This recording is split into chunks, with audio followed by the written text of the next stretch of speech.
Kevin Lychwick, case number 24CF1881. Appearances, please. Good morning, Your Honor. The state appears by Chelsea Thompson and Dan Tombasco, along with Detective Ben Stern at counsel table. Good morning. Mr. Lychwick appears in person in custody. Good morning, Mr. Lychwick. Good morning. Also present in the courtroom is standby counsel Attorney Pablo Galaviz. Attorney Thompson, does the state continue to be in victim rights legislation compliance? Yes. Thank you. We called the case early today before the jury comes back at 9 o'clock to discuss jury instructions. I wanted to just take this opportunity. It seemed to be the best time to take the break to do the jury instruction conference so that we can quickly move through the evidence and instructions and closings once the jury comes back. My clerk has provided an updated version of the jury instructions to the parties today. What I typically do is I go through the instructions up on the screen here. I'll go through each instruction. My clerk will put them up on the screen, and I will invite comments, but silence I interpret as acquiescence to the instructions as presented. So if they're fine, you don't need to say anything unless you have a comment or request something else. So, Madam Clerk, let's put the instructions up.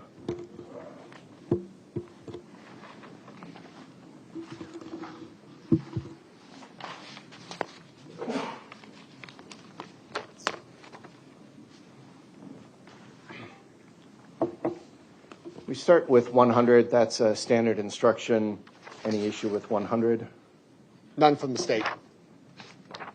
Okay, again, I'll take silence as acquiescence. Okay, fair enough. Let's go on to 110 then. I moved 110 up before the substantive instructions based on the first draft that went out. Madam Clerk, could we just make instruction 110 single space to make it consistent?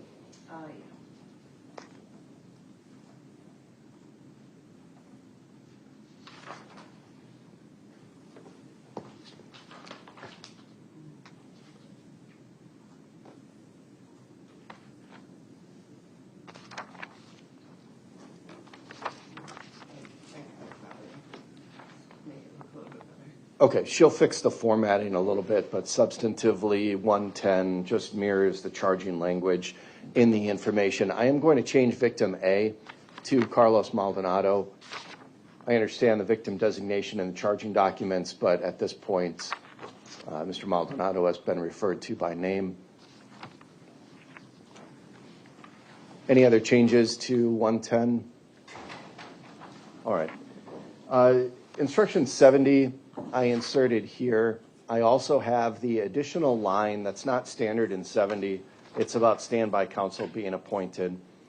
This is the same instruction that I gave at the beginning of the trial.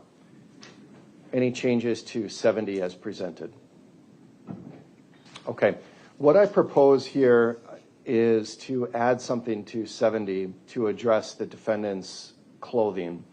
I know when the defendant first appeared in jail orange, I gave the instruction to the jury that they are not to consider his change in appearance and his change in clothing. I'm proposing something that's similar to instruction 314, which is to be given when the defendant is wearing a visible restraining device in the presence of jurors. It would simply be that a sentence is added to 70 saying the defendant has appeared in court wearing orange clothing. This must not be considered by you in any way and must not influence your verdict in any manner. What does the state think of that proposal? No objection, Your Honor. Mr. Lychwick, what do you think of that proposal? No objection. Okay, then we'll add that the defendant has appeared in court wearing orange clothing, period. I think I'll add, you must not infer anything from this.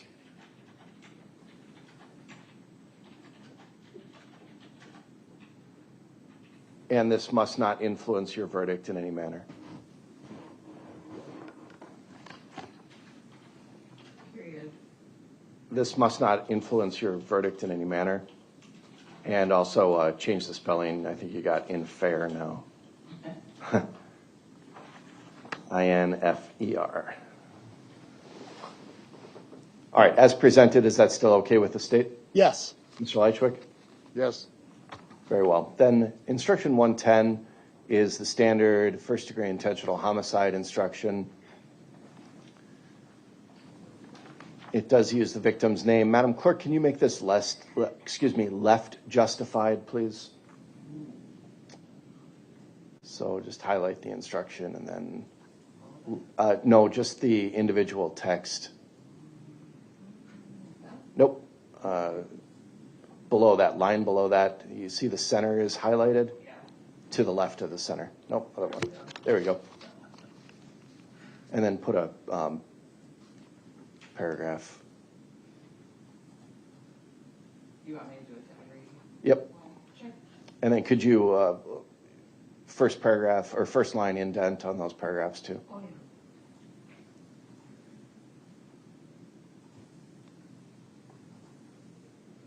I think I copied and pasted from the PDF. Didn't work very well. Go back to that last paragraph, please. Okay, and then deciding about intent, we'll fix that. Intent and motive, we'll fix.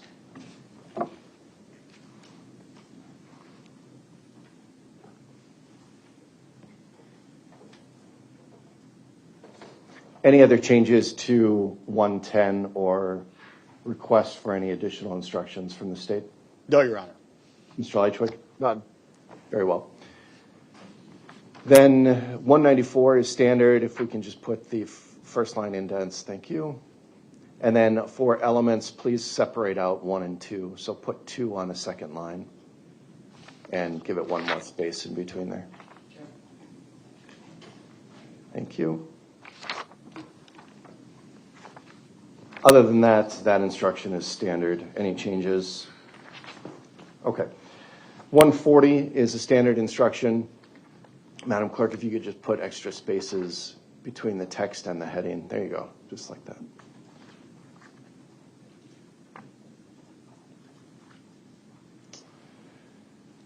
.145 is standard. 103 is standard. Can we break those paragraphs up, please? 162 we don't need. I don't believe there have been any stipulated facts. I agree, Your Honor. Okay. We'll take 162 out. 165 can be removed. There are no judicially noticed facts. 170 will remain in. Circumstantial evidence, we'll just take out the all caps language and also break those paragraphs up. Is the state requesting 172? Yes, Your Honor. Flight, escape, and concealment. Mr. Lychwick, any objection to 172? Would you please go over that again? Sure.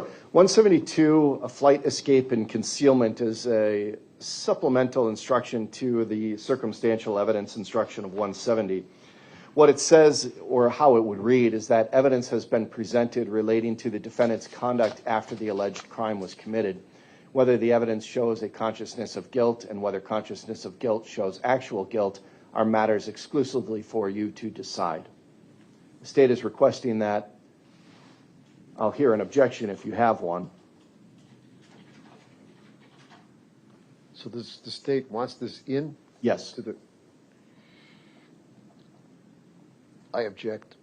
Okay. Noting your objection, I am going to give 172 primarily because one of the crimes is hiding a corpse, which itself is conduct after the alleged offense was committed. There's also other evidence that I believe would be relevant to having instruction 172 given. So we'll use the after the alleged crime was committed language. And unless the state wants the second bracketed language as well, Attorney Tombasco? No. Okay. That's fine, Your Honor. 175, is there a request from the state for 175 motive? Yes, Your Honor. I apologize for interrupting. Yes. That's fine. Mr. Lychwick, do you want 175 or do you have an objection to 175? That is the instruction dealing with motive and that it is not. I'm sorry? No objection. Okay, then we'll include 175. I think it's appropriate given the charge of first-degree intentional homicide and the mention of motive not being required and different from intent in the instruction itself. So we'll take out that those brackets. We'll leave that language in.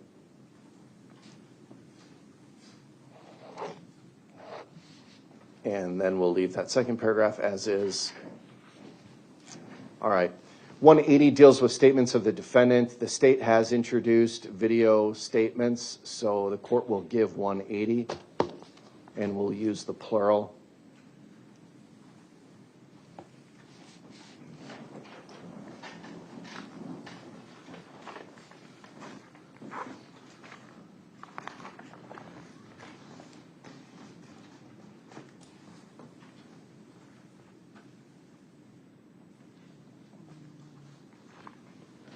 We do not need the optional statements about the lack of audio or visual recording because the only statements the state introduced were the recorded statements, I believe. Is that correct, Attorney Tom Bosco? Yes, that is correct, Your Honor. Okay. So we'll take that out and then continue with the final paragraph of that instruction.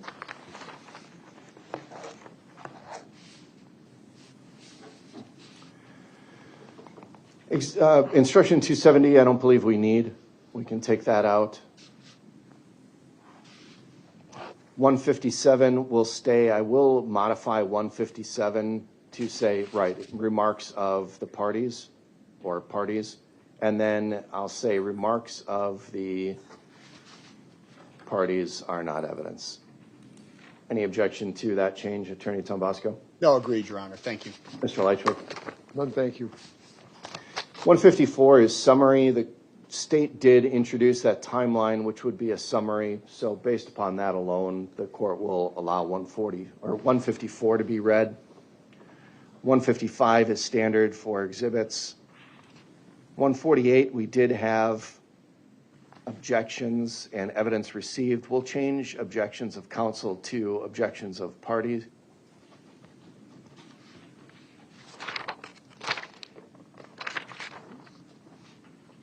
Yes, thank you. And then in the second paragraph, to by allowing testimony or other evidence to be received over the objection of parties, of the parties. 147 is standard for improper questions. The court did not allow some questions to be answered, so that will stay in. 150, I don't know that we had stricken testimony, but we had some stricken comments. Mm-hmm. Is I there would a agree. request from the state for 150 to stay in? Yes, I would. I don't know if we want to modify it to stricken statements rather than testimony, but I'd somehow. leave it as is, but Mr. Lychwick, do you have any input on 150?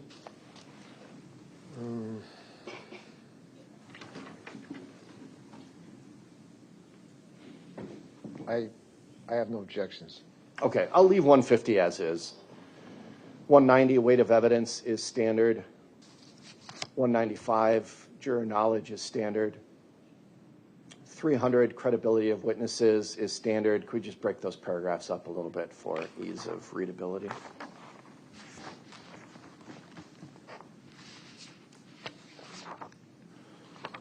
Mr. Lychwick, at this point, and I am not asking you for your final answer yet. I have not taken your waiver colloquy on your right to testify, but are you still anticipating that you will not testify? Yes, I am, Your Honor. Okay, then for this credibility instruction, we will for now take out the paragraph to be given only when the defendant testifies. If, Mr. Lychwick, you change your mind about that, we can go back and modify this instruction. Then 315, Mr. Lychwick, if you do not testify, are you wanting 315 in there? It is an instruction to the jury that informs them of your constitutional right not to testify and that they must not consider your decision not to testify against you. I want that in there, please. Okay, then the court will give 315. We'll just break those two sentences up. 141, identification of the defendant. Judge, Attorney I think, Tambasco? yes, thank you, Judge. I think I think it should be removed now. The only area where it might have been an issue was on the trail cameras, but I think as Mr. Lychwick has acknowledged yesterday, he said it was him, so I don't think that there is an issue regarding identification. I ask that it be removed. Well, his statements that it was him are not evidence, and those would be regarding the statements of the parties that the court has instructed the jury not to consider. But still, I'm inclined to agree with the state. I think this instruction is more appropriate when there is an eyewitness to the crime who identifies the defendant as the one who committed the crime. Here, the only real question about identification was identifying the defendant on surveillance cameras and the trail cameras, which doesn't really get to the spirit of 141, I don't think. Mr. Lychwick, do you want instruction 141 to be given? I want it removed. Okay, then we'll remove 141. I don't think it's necessary in this case. Instruction 200, we have had testimony that could be considered expert testimony, so we'll leave 200 in. We'll just remove the word expert from that. And we can take out the optional paragraph at the end about conflicting expert testimony. We didn't have any of that. 201, opinion of a lay witness. Again, we'll take out non-expert in the title of that, but certain witnesses have been given the opportunity to offer an opinion based upon their experience, so my inclination is to leave 201 in. I don't know that we need to identify the specific witnesses who are allowed to give opinions. We could have it read, ordinarily, a witness may testify only about facts. However, in this case, witnesses were allowed to give opinions based on their experience in determining the weight you give to this opinion. You should consider the witness's opportunity to observe, et cetera, et cetera. That way we're not highlighting any particular witness, but just acknowledging that certain witnesses have been able to give opinions. Attorney Tombasco, any thoughts on 201 as modified? No, Your Honor, I agree with the court's thought process. Mr. Lychwick, any opinion on 201 as modified? Not at this time, Your Honor. Okay, then we'll give it as written now. We did have hypotheticals, so the court will give 205, and we'll just remove the word expert.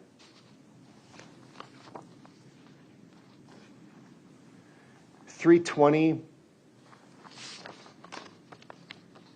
I don't know that we had prior inconsistent statements, so we can remove 320. Attorney Tombasco? I would intend to agree. The only thing I'm a little bit hesitant is if he testifies, it might become an issue, but at this point, I would agree.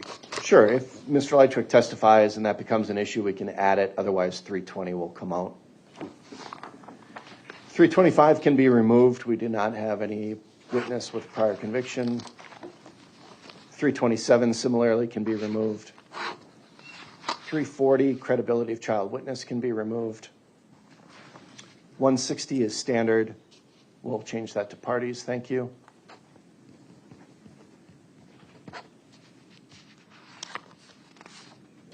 And then 460 is standard. We can change counsel to parties in that instruction as well.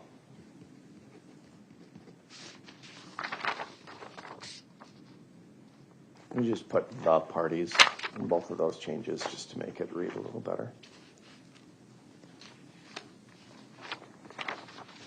And then we'll use the plural of offenses.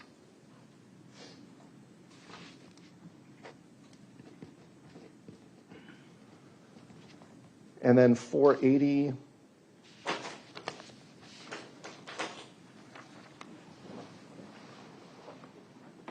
So we'll have two verdicts on each count. The first verdict will be guilty of first-degree intentional homicide as charged in count 1.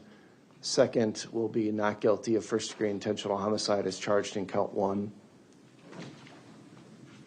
Then put a space in between. There you go. Thank you. Can you also first line indent those?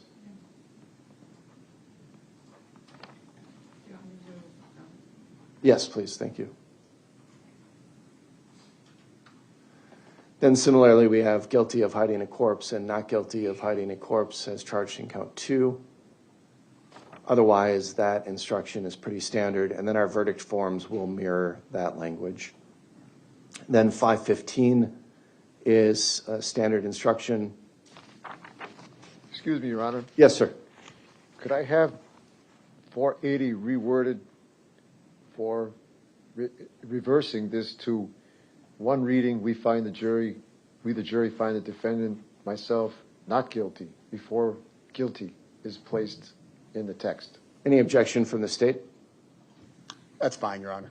Okay, the court will make that change. And then, Mr. Lychwick, what I will do is when the physical verdict forms are presented to the jury, I'll have not guilty on top and then guilty on the bottom. Thank you very much, Your Honor. Thank you to prosecution. So 515 is standard then, and then we have the closing instructions, which we will handle when the time comes. My practice for polling the jury is if the verdict is an acquittal on all counts, I'll do a collective polling of the jury, just ask the jurors to raise their hand if that is their verdict. If one or both of the counts result in a guilty verdict, I will individually poll the jurors and have each juror asked individually if that is their verdict. Are there any other changes that the parties are proposing to the jury instructions? None from the state, Your Honor. Mr. Lychwick? None for me, Your Honor. Then we will print up verdict forms too and have those distributed to the parties before we get to that point, so the parties can review those. So in terms of timing, Attorney Thompson, how much do you think you have left with Detective Stern? Under an hour. Okay. And then, Mr. Lychwick, you'll have an opportunity to cross-examine Detective Stern. At that point, is the state resting? Yes. Okay. We will conclude the testimony of Detective Stern. We will take a break outside the presence of the jury. I'll hear any motions from the defense. I'll talk to you, Mr. Lychwick, about your decision whether or not you want to testify.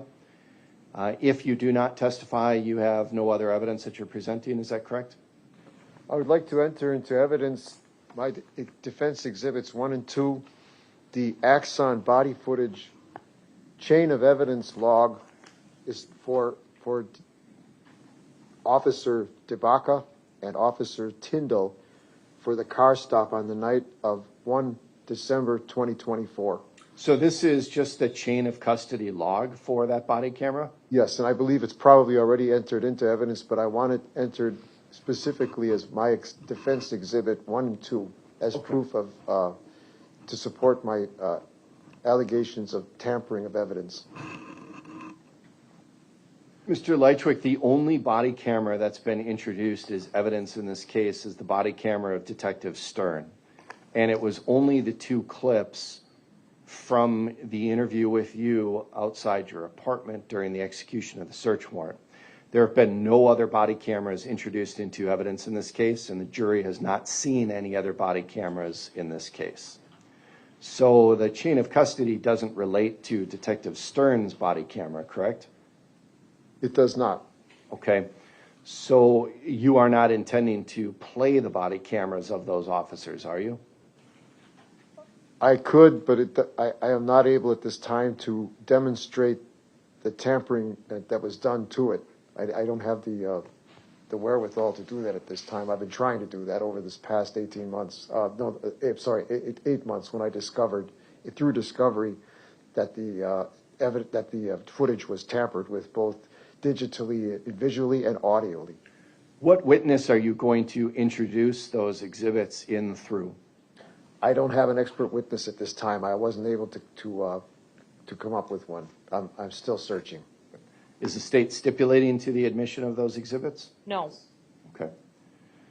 Mr. Lychwick, without an exhibit or without a witness, I don't know how you're going to get those exhibits in. I understand that you've expressed a desire to have an expert witness for many months now. And this case has been pending for a long time. I've discussed with you your right to get an expert and your right to prepare a defense. but the trial was this week, and if you are without an expert witness for that, there's not much you're going to be able to do to get that evidence in and get the allegations in that I think you want to get in. What I will let you do, Mr. Lychwick, is this. When it comes time for, or when we're done with the state's case, when we take that break outside the presence of the jury, what I will allow you to do is provide an offer of proof to the court, and that would become part of the court record. So what it is essentially the testimony that you believe you would have been able to get in had you had an expert witness in this case, okay? I'll allow you to make that record. I'll take your exhibits as part of your offer of proof, but that would be just for the court record. It's not something that the jury would hear because you don't have the witness to testify about that.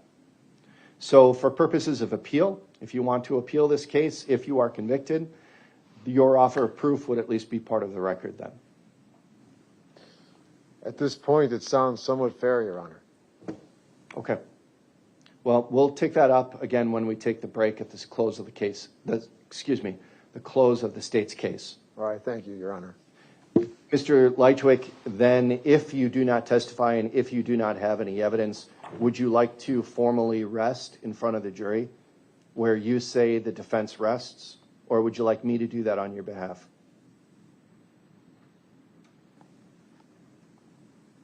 I'll take care of it, Your Honor. Okay. Then the only other thing I want to go over with the parties here before we bring the jury in are the exhibits. Again, I want to update what my record is of the exhibits and confer with the parties. Attorney Thompson, do you anticipate having more exhibits? Yes. Okay, that's fine. We'll do a final count later. Right now, what I have is in and published exhibits 1 through 50, and that includes 1A, 1B, 1C, 28A, 34A, 41A. I'm going to do these in batches of 50 because that's how I have my list organized. Is that correct from the state? Yes. And Mr. Lychwick? I'm not exactly sure, I'm sorry, where we are with what we're discussing here. Sure, we're discussing the exhibits. I just want to summarize the exhibits that have already been received and published to the jury. So my records show that 1 through 50 plus all of the sub-exhibits with diagrams and markings, 1 through 50 have all been received and published to the jury. And I believe I objected to all those already anyway. I think you have, and they have been introduced over your objections. So your objections noted. Right. My clerk informed me that we had a problem with 1B. That was the aerial photograph with the markings of Miss Nelson. The system indicated that 1B was captured with Ms. Nelson's markings, and my clerk got the notification that it was captured, but it, for whatever reason, did not save. So unfortunately, we do not have 1B saved in evidence. Now, is 1B the aerial photograph of the top of the hill or at the point where the decedent's body was discovered? Exhibit 1 was the Google map of the apartment complex and the surrounding area. 1B was the same Google map with Michelle Nelson's markings for, I think she placed 2 markings on there. One was a line, one was a small circle. We lost the capture of her markings on that exhibit. So this is separate from the exhibit where I asked the witness to put what was really a dot over the spot where the decedent's body was discovered, proving that it was in that location. This is not having to do with that exhibit, right? Judge, would it be helpful if I pulled up Exhibit 1? Sure. That would help, thank you.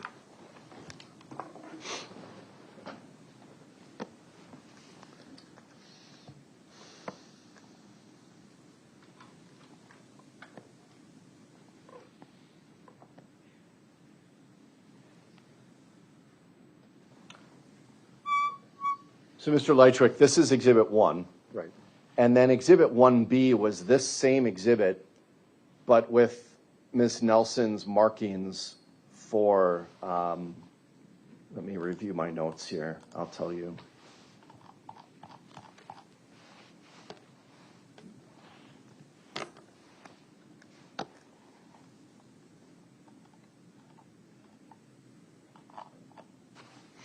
Yes, this was on cross-examination when you had Ms. Nelson mark where the body was, and I believe where she approached. That is a very important exhibit to my case, Your Honor. I think we should maybe ask her to place her markings there again for the jury to see, to make sure that there is no doubt. Well, I understand that that was the focus of your cross-examination with Ms. Nelson. It was done while the exhibit was up on the screen. So the jury did see that. The jury saw her making those markings, and it was up on the screen for a little time. So the jury has seen it. It would just be a matter of if the jury requests to view Exhibit 1B again, they would not have that available for their viewing. Your Honor, I think it's very important that somehow that marking, at least where the decedent's body was discovered, be placed on there again for them in the green highlight marker. Attorney Thompson? I think it's pretty clear from all of the other scene exhibits where Mr. Maldonado's body was located. So I agree with the court. The jury, just like they have to rely on their collective memories about individual witnesses' testimony because they're not getting transcripts, this would be a similar scenario where they have to rely on their collective memory about the specific markings on 1B, but I think there are other exhibits in which we could get that information from. Mr. Lychwick, I tend to agree with the state. I don't think there's much dispute in where this body was. We've seen multiple photographs of the actual location of the body. So the witness's drawing of where she remembers the body is less probative than all of the other exhibits that show exactly where the body was located. Furthermore, as I said, the jury already saw Ms. Nelson place those markings on Exhibit 1, and that was done while the exhibit was up on the screen. So they can rely on their memory of where she made the dot on the exhibit. So unfortunately, it's just not available. It's a glitch in the system. All of the other markings in this case have been captured. We just lost 1B for some reason, and I can't explain why that happened. Your Honor, that's not satisfactory to me, the defense. I must insist that that marking be placed where she had placed it. All right. Well, Mr. Lychwick, I note your objection and I note your frustration with it, but at this point, I don't think there's anything we can do to recreate that. So we will move on with the exhibits.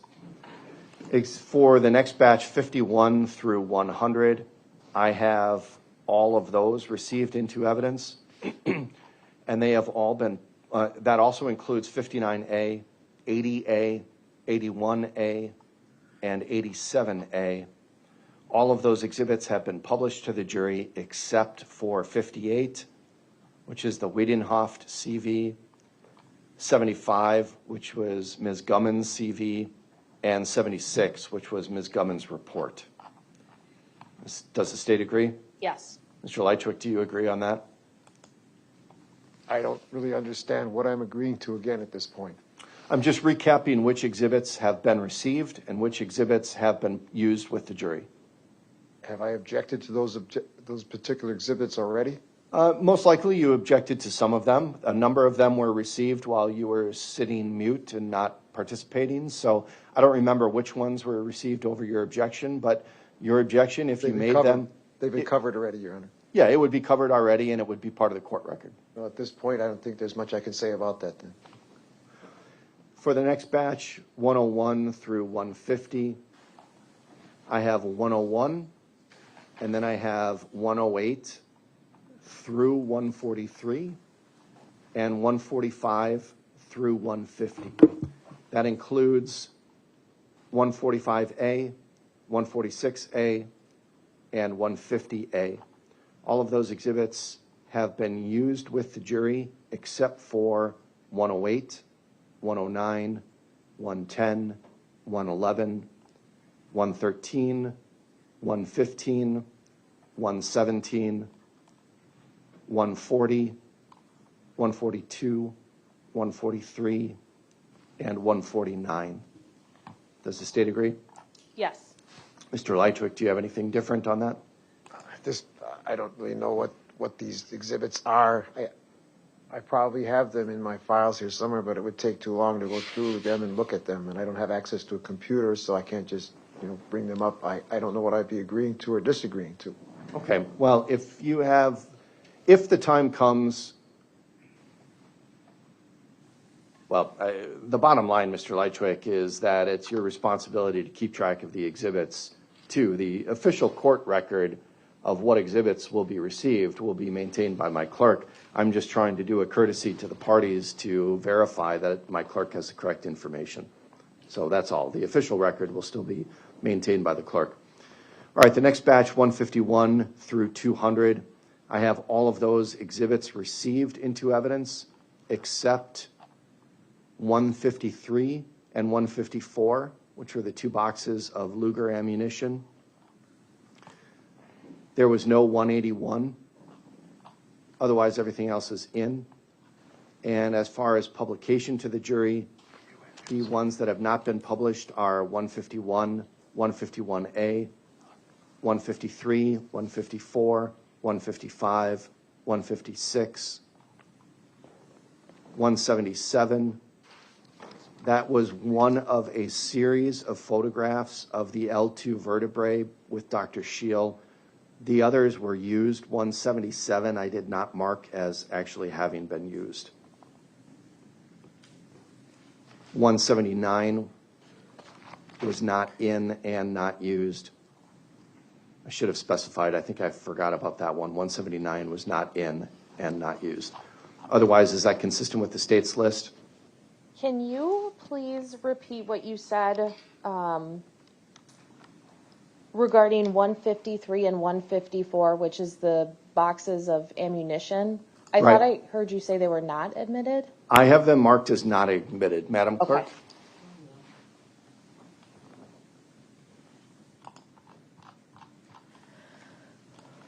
I don't have note of either one of those. Okay. I know they were referred to. I just don't believe the state has moved those in yet. Okay. Mr. Lychwick, is that consistent with your recollection or your memory? Well, I would definitely object to their being admitted. Sure, the state hasn't moved yet. I was just asking if the overall list was consistent with your notes or memory. Then the final batch after 201, I have 201 through 212, all admitted and published, and 215 through 219 admitted and published. Is that consistent with the state? Yes. Mr. Lychwick? I wouldn't know what to say at this point with that, Your Honor. Understand. Very well. Anything else we need to take up before we bring the jury back? Yes. I have a question for the court. Exhibit 213, which is one I intend to use with Detective Stern, that is a recorded video call of the defendant in the Waukesha County Jail with another individual. Now, he has told the jury, and the jury can see at least that he is in orange, and in this video he will be in orange. It shows him coming out of his cell to start this conversation. So how I intended to try to mitigate is to ask Detective Stern, did you watch a recorded video call between Mr. Lychwick and another individual on June 10th of 2025 and not reference jail? I'm playing a portion of it where you do not see him coming out of the cell. It's towards the end of the conversation. I don't know if the court has any other way in which you want me to continue or additionally try to mitigate, but it's a video call, and that was the best that I could come up with to not draw attention to that fact and instead focus on the words of Mr. Lychwick. Has that video been provided to the defense? Yes. Is it possible to play the video without, or play the file without the video and have it just audio? That would be fine. When I publish to the jury and when I play it, we can just take it off of the screen so that maybe we can see it here at council table. But that, The audio would still be going. That would be the easiest way to do that, and then it can be characterized as a call, or you can characterize it as a video call, Okay. however you want to, just not reference jail, and then the audio will be played to the jury. okay, I can do that. Thank you. Mr. Lychwick, does that proposal sound appropriate? It does, but I would like to object. I haven't had a chance to object to the introduction of that piece of material into the prosecution's evidence against me, as that video call was a conversation between myself and, at the time, my power of attorney, Alan D. Fisher. He was my power of attorney. It was a private call, Your Honor. Detective Stern had no right to interfere with that, to snoop into that call. Attorney Thompson, who is the call with? It is with Mr. Fisher, but I'm not aware of any kind of power of attorney. I have paperwork to that effect, Your Honor. I have the draft copy. I don't have access to a Xerox machine here, so I have copies of the draft copy of his contract being my power of attorney. And Mr. Fisher has returned that upon expiration of it. He has returned it, and it is sitting in my mail being held for me at the Waukesha Post Office at 600 Broadway.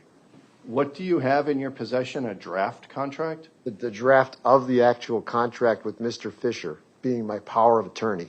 When did you enter into that contractual relationship with him? I believe it was the later part of the mid portion of the year 2025, probably around March of 2025. And he remained my power of attorney, I think, until October of that year when it expired. Was the nature of the discussion in this conversation legal matters or anything related Yes, it was. to power? Hang on. Or anything related to representation or anything within the purview of a power of attorney, Attorney Thompson? Well, I'm not sure what the nature of this power of attorney is, whether it's medical or financial, but the nature of this conversation is that this individual confronts Mr. Lychwick with what the evidence says was recovered from his vehicle during the search, and then Mr. Lychwick responds, he doesn't know anything about that gun. He's never seen that gun before. It's inaccurate that it was a Luger that was used to murder Mr. Maldonado. And he also is asked about the items he removed from his storage unit to place in his trunk that where we eventually found the firearm. And Mr. Lychwick acknowledges that those are his war bags and that he lists items that we actually did recover in those bags. So it shows his knowledge of the bags. And what I would argue in closing is that conveniently, that's the one item in the bags that he claims to have no knowledge about, but everything else in those bags he knows about.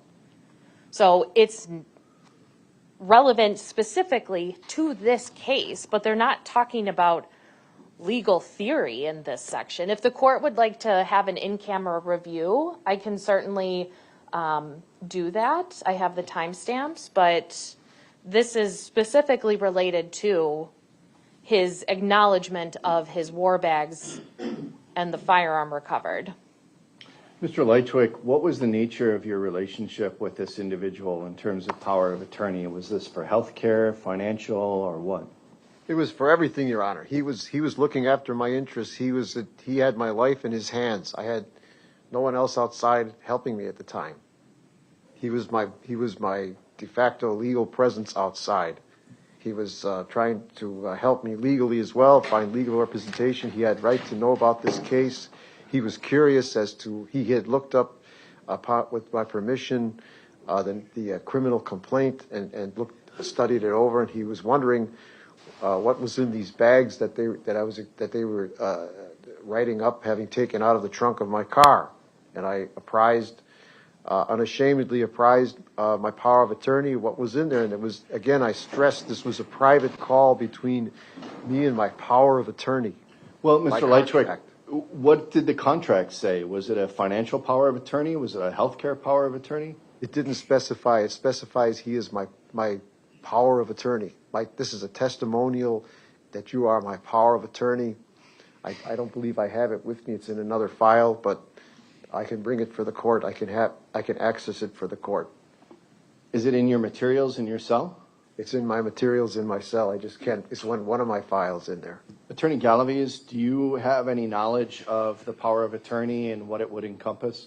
No, sir. I've communicated with Mr. Fisher, and he represented that he was Mr. Lychwick's power of attorney.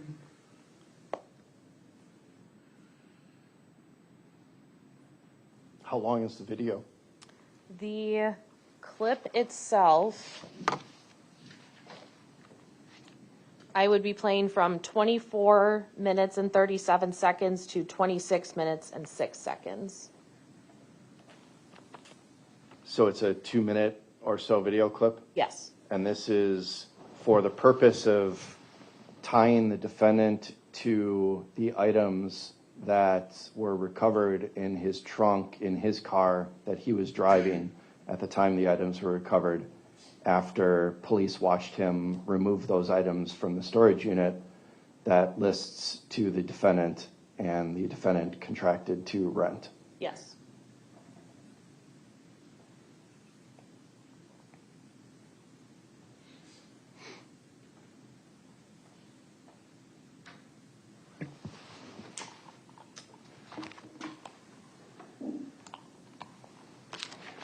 All right, I'll have to take a look at it. I'm going to take a look at privilege as well.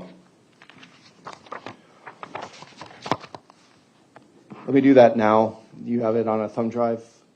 I do, yes. What exhibit would this be? This would be 181. Oh, no, I'm sorry, 213.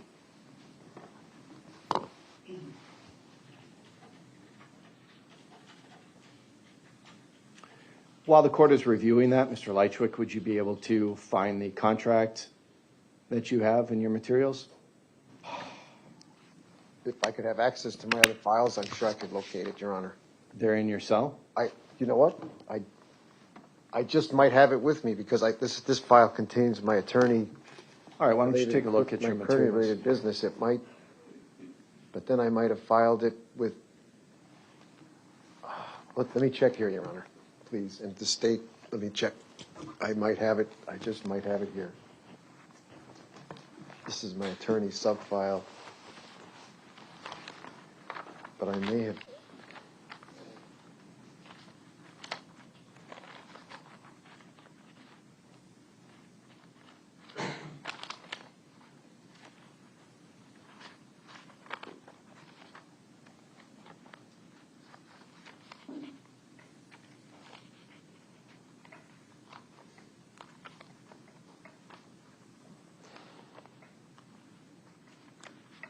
Attorney Thompson, do you have the thumb drive?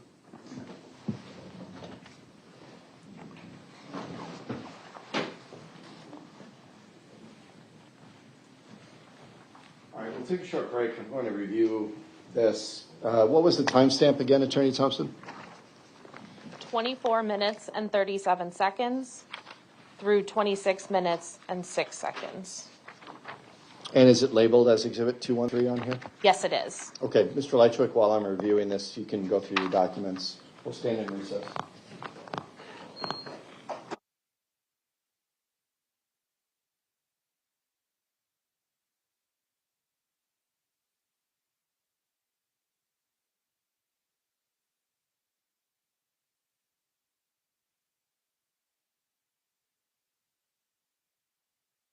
Some of the context surrounding that clip because I wanted to get a sense of how the conversation with Mr. Lychwick and the other individuals started and what the parameters of their conversation was about. The court does note that at a couple of times before the proposed Exhibit 213, particularly at 8 minutes and 55 seconds of the video, Mr. Lychwick makes reference to trying to pay this other individual and pay his expenses. And it's clear that the other individual had already looked into Mr. Lychwick's car situation. The individual was at the defendant's apartment, and that the individual had access to Mr. Lychwick's mail and bills and knew Mr. Lychwick's utility balance and other things like that. I briefly reviewed the contract, which is titled a draft power of attorney. What the court finds important here are the differences between an attorney-client relationship and a power of attorney. The attorney-client privilege is discussed in Chapter 905 of the Wisconsin statutes, and under 905.03, lawyer-client privilege applies to the relationship between a client, who in this case is a person, and a lawyer, who is a person authorized or reasonably believed by the client to be authorized to practice law in any state or nation. That is different from Chapter 244, which covers powers of attorney. Under Chapter 244, specifically 244.02 sub 9, a power of attorney is a writing or other record that grants authority to an agent to act in the place of the principal, whether or not the term power of attorney is used. Essentially, what this document is, and what Mr. Lychwick says is his relationship with this individual, is a power of attorney, which grants this other individual the power to act in place of Mr. Lychwick. That is different than acting as a lawyer that would establish a lawyer-client privilege. In that case, a lawyer is someone who's authorized to practice law. There's no indication that this other person is authorized to practice law.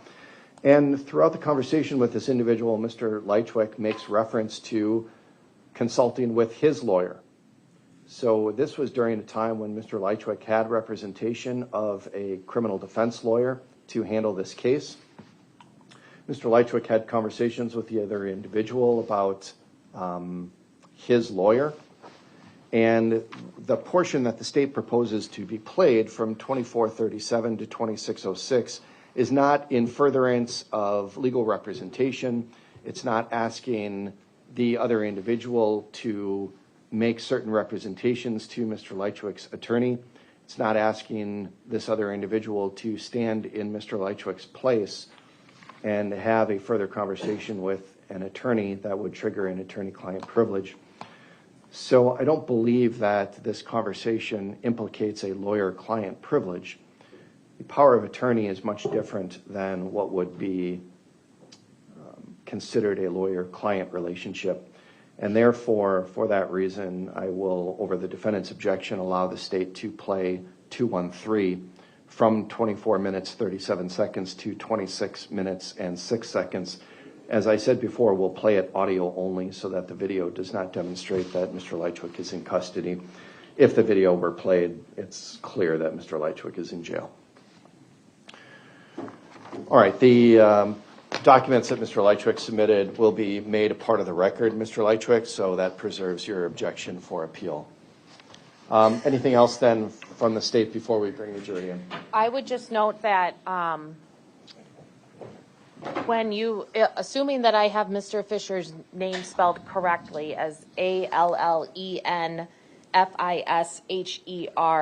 he is not a licensed attorney, at least not in the state of Wisconsin. Okay, thank you. Mr. Lychwick, anything else before we bring the jury in?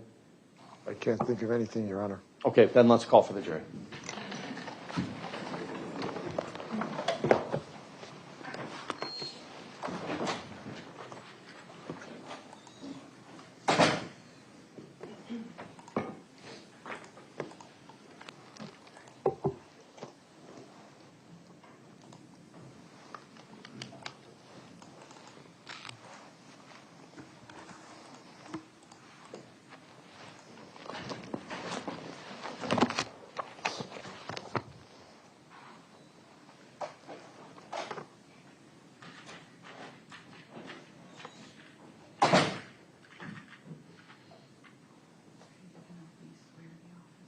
Yeah, we'll be swearing today.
Ayes to the jury.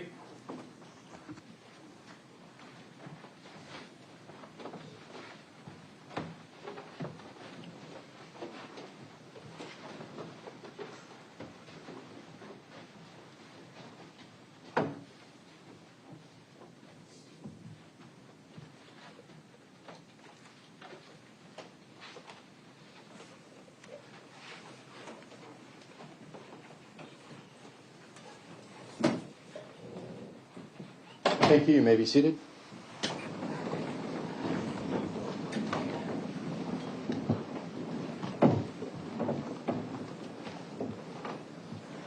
Good morning, ladies and gentlemen. I apologize for the delay in getting you back into the courtroom. Sometimes I'm pretty good at judging the amount of time that we're going to need, and other times I'm not as good at estimating the amount of time we need. And other times things come up that we just can't foresee. So we've taken care of a lot of legal issues, though, that otherwise would have required additional breaks as we go through this morning. So at least you can take comfort in knowing that we knocked out a number of other things and can get going now. So with that, Detective, you are still on the witness stand. I'm going to have you come back up and be re-sworn this morning.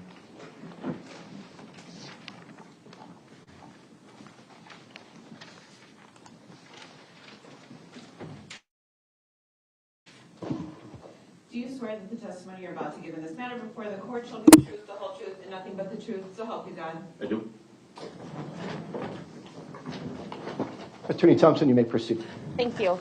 Detective Stern, there are a couple areas that I'd like to circle back on with you before I finish where we left off yesterday. In front of you on the witness stand, do you see exhibits 153 and 154? Yes. And can you remind us what those exhibits are? These are boxes of 9mm ammunition that was located in the trunk of Mr. Lychwick's vehicle. Was that as a result of the search warrant that was executed on December 2nd of 2024? Correct. I would move exhibits 153 and 154 into evidence. Mr. Lychwick, any objection to the admission of 153 and 154? I object. Okay. Over the objection, the evidence will be received. Now, Detective Stern, we also talked yesterday about the grid search that was performed the day after Moxie went through the property at 1512 East North. Do you recall that topic Yeah. of your testimony? Yes. And you were referencing divots that you observed at the top of the hill in the area of one of Moxie's trained final responses. Do you recall that as well? Yes. Do you remember approximately what time on November 20th you and your other officers went back to this property to actually conduct this grid search? I don't recall the exact time. I would estimate it around 10 to 11 a.m. Was it light out or dark out? It was light out. Okay. Now, was Specialist Schmidt taking photographs during this grid search? Yes. Madam Clerk, can you turn on the screen, please, for the witness only?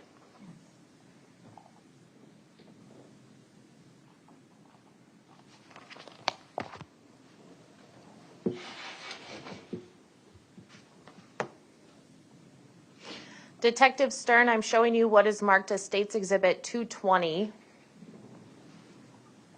Do you know what Exhibit 220 is? Yes, this is one of the photographs taken during the grid search. And what specifically does Exhibit 220 document from this grid search? These are the two divots that I described yesterday. And, well, actually, first, I would move Exhibit 220 into evidence and ask to publish to the jury. Any objection to the receipt of Exhibit 220? Yes, I object. That objection is noted. Exhibit 220 will be received. Any objection to publication of 220, Mr. I Lychwick? object. All right, and again, Exhibit 220 will be allowed to be published.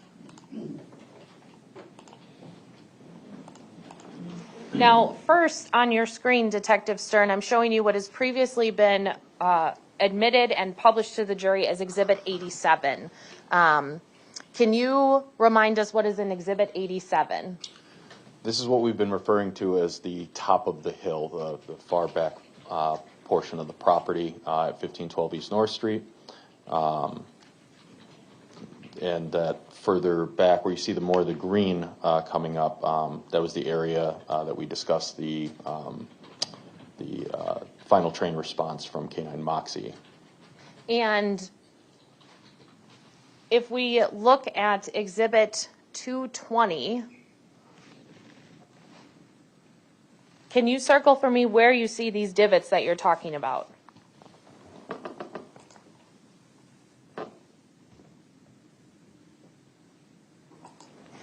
Can we please screen capture this and mark it as 220A, and I would ask that it be received? Yes, it will be received as 220A with the markings. Please wait a moment while we confirm the capture.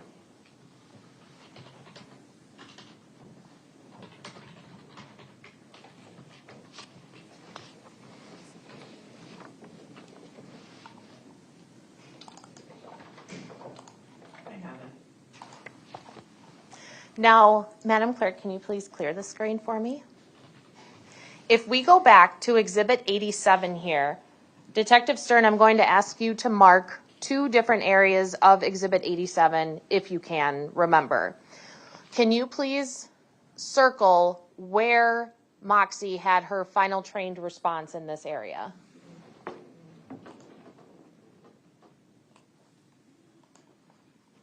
And then can you also circle or put an X where these divots are that we just saw in Exhibit 220?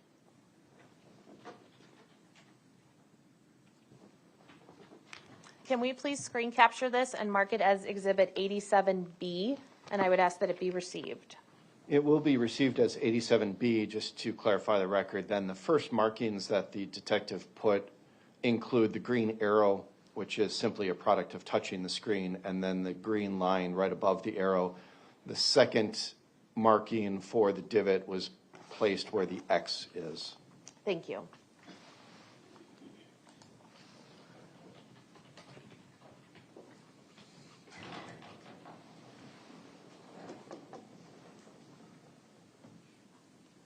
I have it.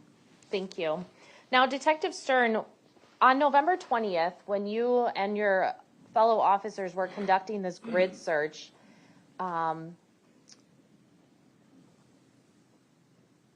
what was, sorry, I'm trying to think of how exactly I'd like to ask this, strike that.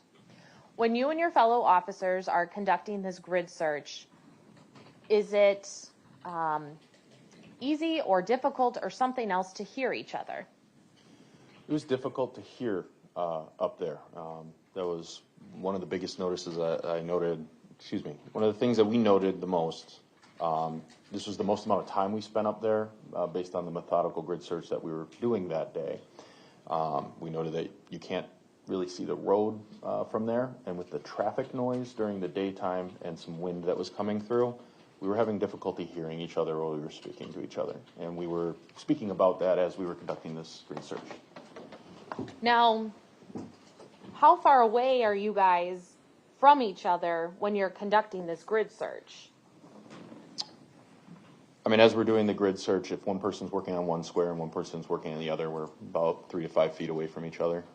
And approximately how wide were these squares? Approximately 3 feet by 5 feet. So, am I understanding correctly that it was difficult to hear each other even though you're only 5 feet away from each other? That was what we noted. Now, we left off yesterday talking about Mr. Lychwick's arrest on December 6th of 2024. Do you recall leaving off at that topic? Yes. Now, on December 6th of 2024, after he's arrested, is he brought back to the police department? Yes, he was. And are you in an interview room with Mr. Lychwick at the department? Yes, I was. Were you present when Detective Barrett came in to execute the buccal swab warrant for Mr. Lychwick's buccal swabs? Yes, I was. Prior to having any discussions about the facts of this case that we are here to talk about today, did Mr. Lychwick make any comments to you about activities related to German gun shows or arts or pieces of art or artifacts? Yes, while we were in this interview room, we were making kind of small talk, and he talked about art business that he was involved in, and then he mentioned again that he had traveled a lot back and forth from Germany to America in his youth, how much time he spent there, and then he talked about how he would take artifacts from Germany while he was over there and bring them back, and that he could find people that would purchase them, specifically at antique shows and gun shows. Madam Clerk, can you turn on the screen just for the witness, please?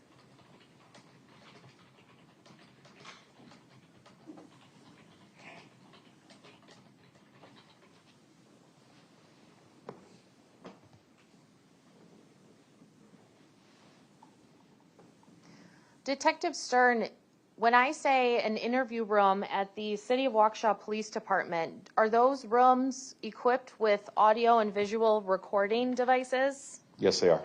Okay. If you look on the screen in front of you, what is marked as States Exhibit 181, do you recognize the room that you're in? Yes, this is one of our interview rooms at the Waukesha Police Department. And do you recognize the individuals in this video? Yes, I am wearing a green jacket. Mr. Lychwick is wearing a gray long sleeve shirt. Okay.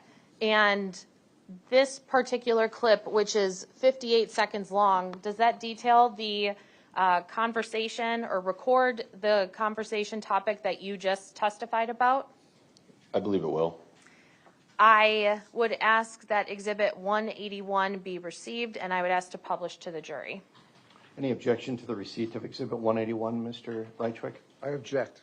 Okay, over the objection, it is received. Any objection to the publication?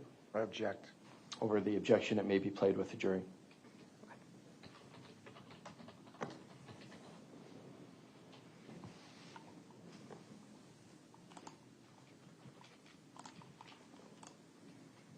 All right, I'm playing from the 0-second mark.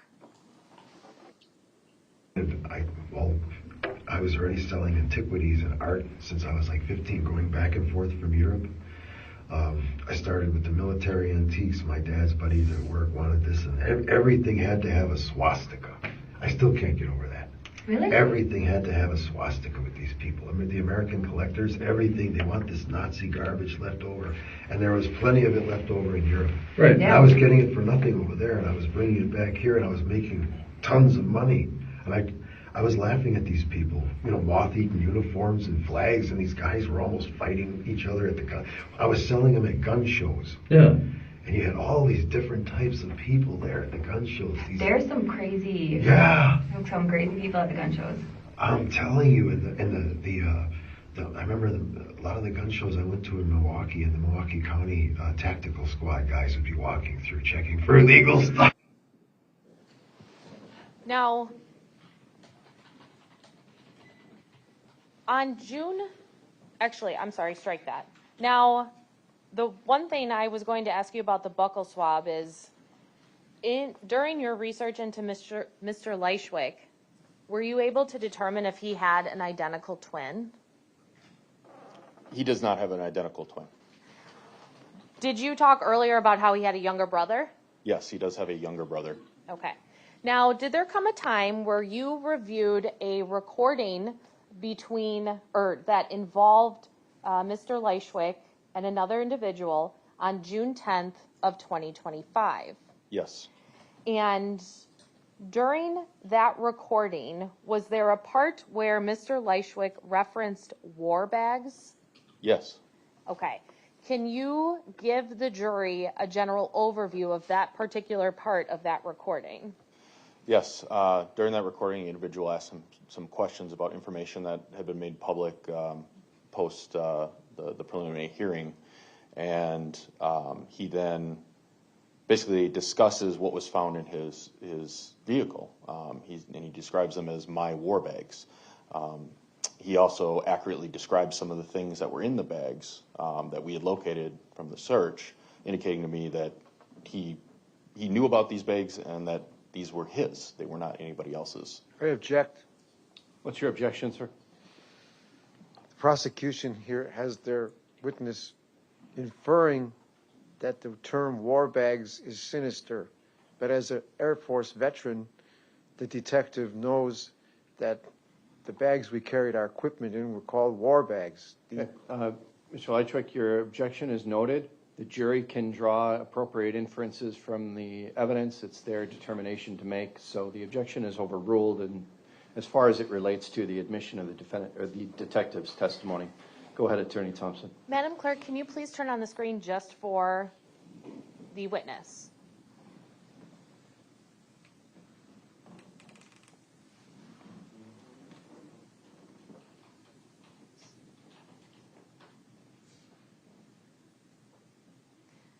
Detective Stern, up on the screen in front of you momentarily will be State's Exhibit 213. Do you see that exhibit? Yes. And is this the recording that you listened to from June 10th of 2025 involving Mr. Lychwick? Yes.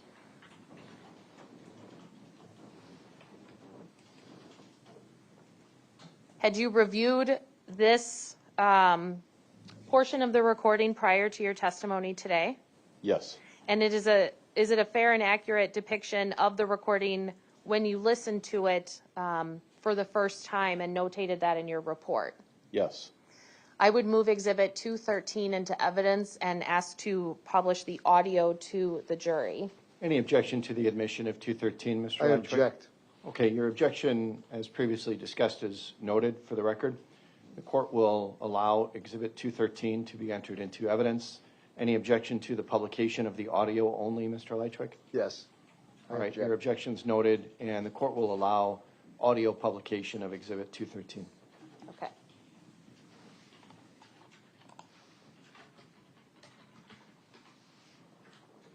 I am starting at 24 minutes and 37 seconds.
Pausing at 26 minutes and 6 seconds.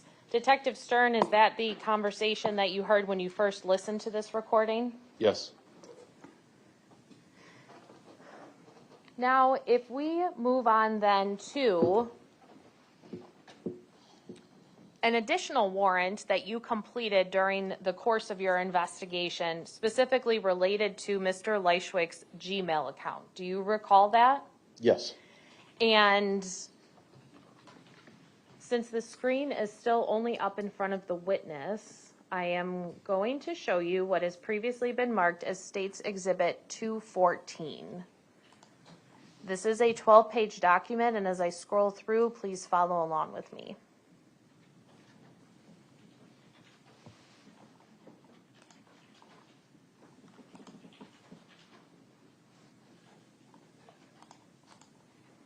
Okay, do you recognize Exhibit 214?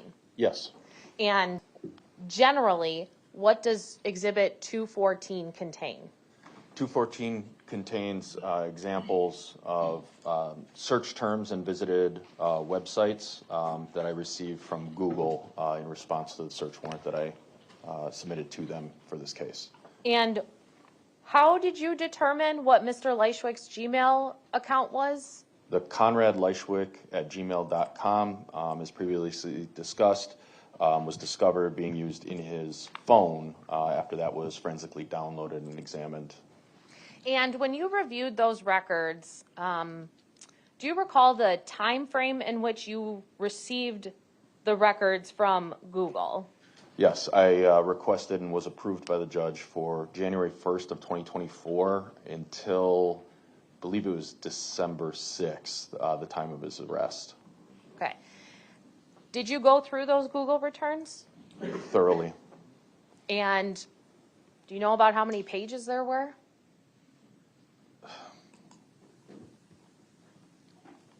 The Google returns are a very large document. There is a lot of data that Google holds for those accounts. If I had to estimate pages, it would be thousands, if not tens of thousands, if you were to print them out individually. It is quite a lot of data. In your experience, or actually, first I will ask, in your capacity as a detective, have you ever prepared warrants for Google records before? Yes, I have in previous cases. And have you reviewed Google records before in your past investigations? Yes, I have. Based on that experience, are you aware of whether Google or providers of that nature keep things in their records that may not necessarily be maintained on an individual's phone? Yes, based on my training experience, data that's held on the phone. If you write to the company that owns that account, they will likely have or can have more information than what's actually still contained on the physical phone. Is Exhibit 214 a document you prepared in anticipation of your testimony in this case? Yes, it is. And does it contain any searches or items that you determined were of significance in the investigation into Mr. Lychwick? Yes, it does. And are these, how did you prepare this document? I prepared this document by physically going into the Google returns, specifically the search history portion that was provided to me by them. And then I basically created screenshots of the searches that we found that were likely related to this investigation. Now, did these records come from Google in UTC form? Yes, they do. It's standard that these companies will put the timestamps in UTC, therefore it's on us to convert them to the proper time zone. And in this case, when we are converting to the correct central time, depending on the time of year, whether it's daylight savings time or not, would we be subtracting either 5 hours or 6 hours from the UTC time in the Google records? Correct. Based on whether daylight saving time is in effect or not, based on those dates, it would either be minus 5 hours from UTC as central time or minus 6 hours from UTC as central time. Okay. I would move Exhibit 214 into evidence and ask to publish to the jury. Any objection to Exhibit 214, Mr. Lychwick? I object. Okay, the court notes also document 94 filed by the state prior to the trial, so based on that as well, the court will allow 214 into evidence. Any objection to publication, Mr. Lychwick? I object. The court will allow publication of 214 to the jury.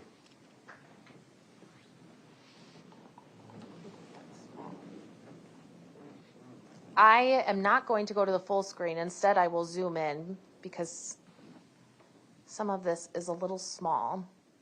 Now, Detective Stern, when we start on page 1 of Exhibit 214, what are the first couple pages of this exhibit referencing?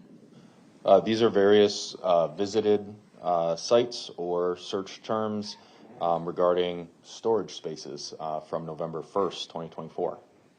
What was the date Mr. Maldonado's remains were recovered? October 30th, 2024. Now, when we see in particular, the first two searches on the screen right now, we can see viewed and we can see visited.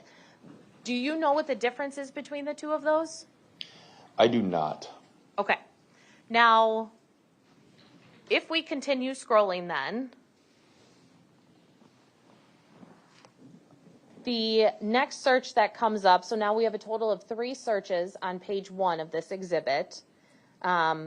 Is this another storage search? KO storage, I believe, is another storage search. Now, what is the date on these searches again? November 1st, 2024. And so if we were to convert the UTC time to Central Time, would these times be approximately 8:28 a.m., 8:22 a.m., and 8:46 a.m.? Yes. Now, did you see more searches related to storage units on November 1st of 2024 then? Yes. If we continue to the bottom of page 1 of Exhibit 214, and we continue onto page 2, are there still more searches for various storage units? Yes.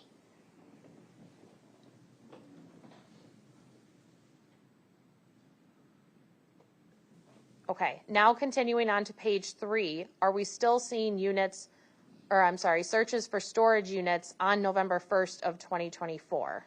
Yes. Now,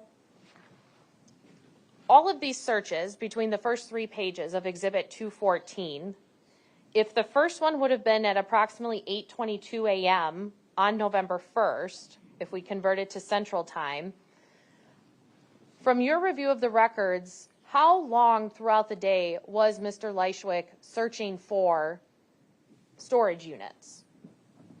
I recall the math that I did between the first and the last one on that day was approximately 9 hours of time. When you were reviewing these Google records going back to January of 2024 until November 1st of 2024, did you ever see any searches related to storage units on Mr. Lychwick's Gmail returns? No, from January 1st of 2024 until November 1st, there were no other searches regarding storage units. Now, in Exhibit 213, we heard something about a 38 referenced by Mr. Lychwick. Do you recall that? Yes. Did you see 2 searches in those Google returns from February 1st of 2024 related to that? Yes. Okay, can you describe for me what these searches are? Yep, one is a visited site for 38 special firearms for sale at Bud's Gun Shop. And then another was a searched for 38 cal revolvers available today. In the search of Mr. Lychwick's vehicle, did you ever recover a 38 caliber revolver or firearm? During the search of that vehicle, no 38 caliber. Objection. What's your objection, Mr. Lychwick? Item of truth. He's lying. Mr. Lychwick, that is not a proper objection. I'm instructing the jury to disregard the statement by the defendant. The answer will stand. Detective Stern, you may continue your answer. Not only during the search of the vehicle, we did not recover or locate any 38 caliber as described in that audio clip that we heard. We searched his apartment twice, and no 38 special as described was ever, of any kind, was ever located in his apartment or his vehicle. As you continued going through the Google returns, on February 1st of 2024, did you note searches related to jumpsuits or overalls for sale? Yes.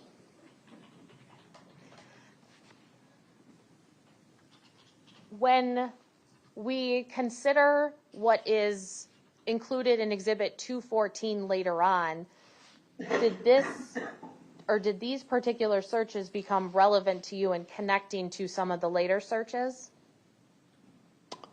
In terms of the searches from the Google return, Yes. yes, they become relevant. Okay. Now, if we continue then, were there searches on these Google records for carcass disposal? There were viewed websites. I did not locate any search term that led him to there, but he was at, or this account was using or viewing websites regarding carcass disposal and disposal of spoiled food. This search that we have in front of us on page 4 of Exhibit 214, what is searched for? On April 21st, 2024, there is a search for map of landfills in Wisconsin. Is there a search that happens approximately a half hour after the map of landfills search? I don't know if it's a search or if it's a viewed site. That's right here is the visited. So it was not a search, but a website where the article was entitled Carcass Movement, Processing, and Disposal. It was from the Wisconsin DNR website. Okay, and thank you for correcting me on that term. So when you receive these Google returns and you see visited, are you able to click on the link to take you to the article? Yes. And did you, in your review and preparation of Exhibit 214, go to that article and include screenshots of it in Exhibit 214? Yes, the following screenshots are from that link that we see as the visited.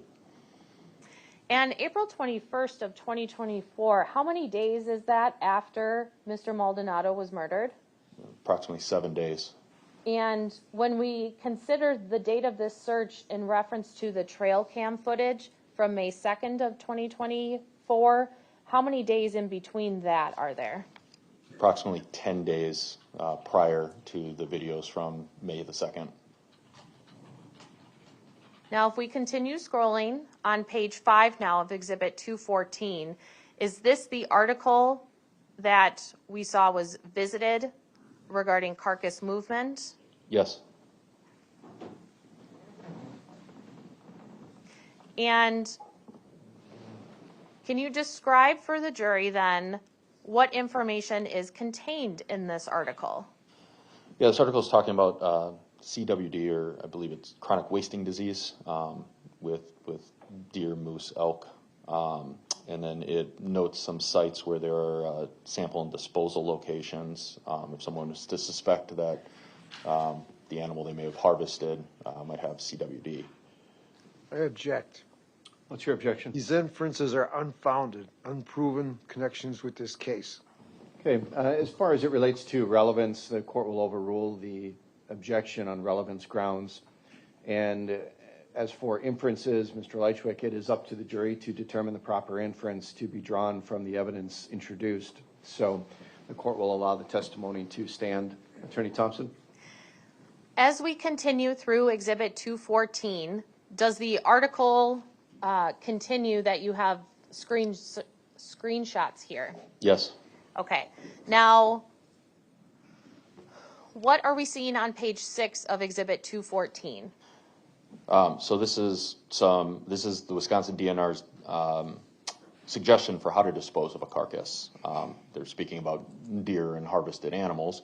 However, I noted that their opinion was that carcass waste should be disposed of so that it ends up in a landfill.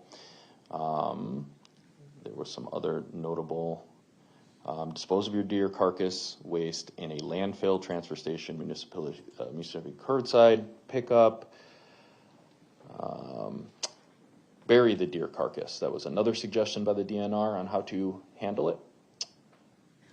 When we come to the recommendations for hunters section, are there 3 suggestions by the DNR on how to dispose of the deer waste or the carcass? Yes. And are they listed in order of effectiveness?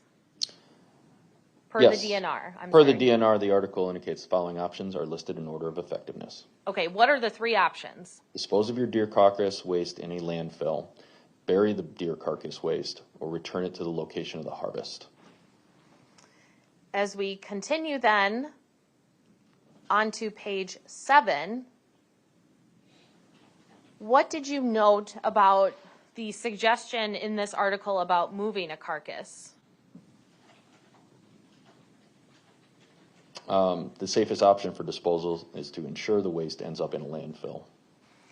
In your review of these records, was there any suggestion about using opaque or black bags? You're not seeing on this article that there's another article that recovers this, but under the processing or deer, there's the standard direct common sense for hunters or anybody that's handling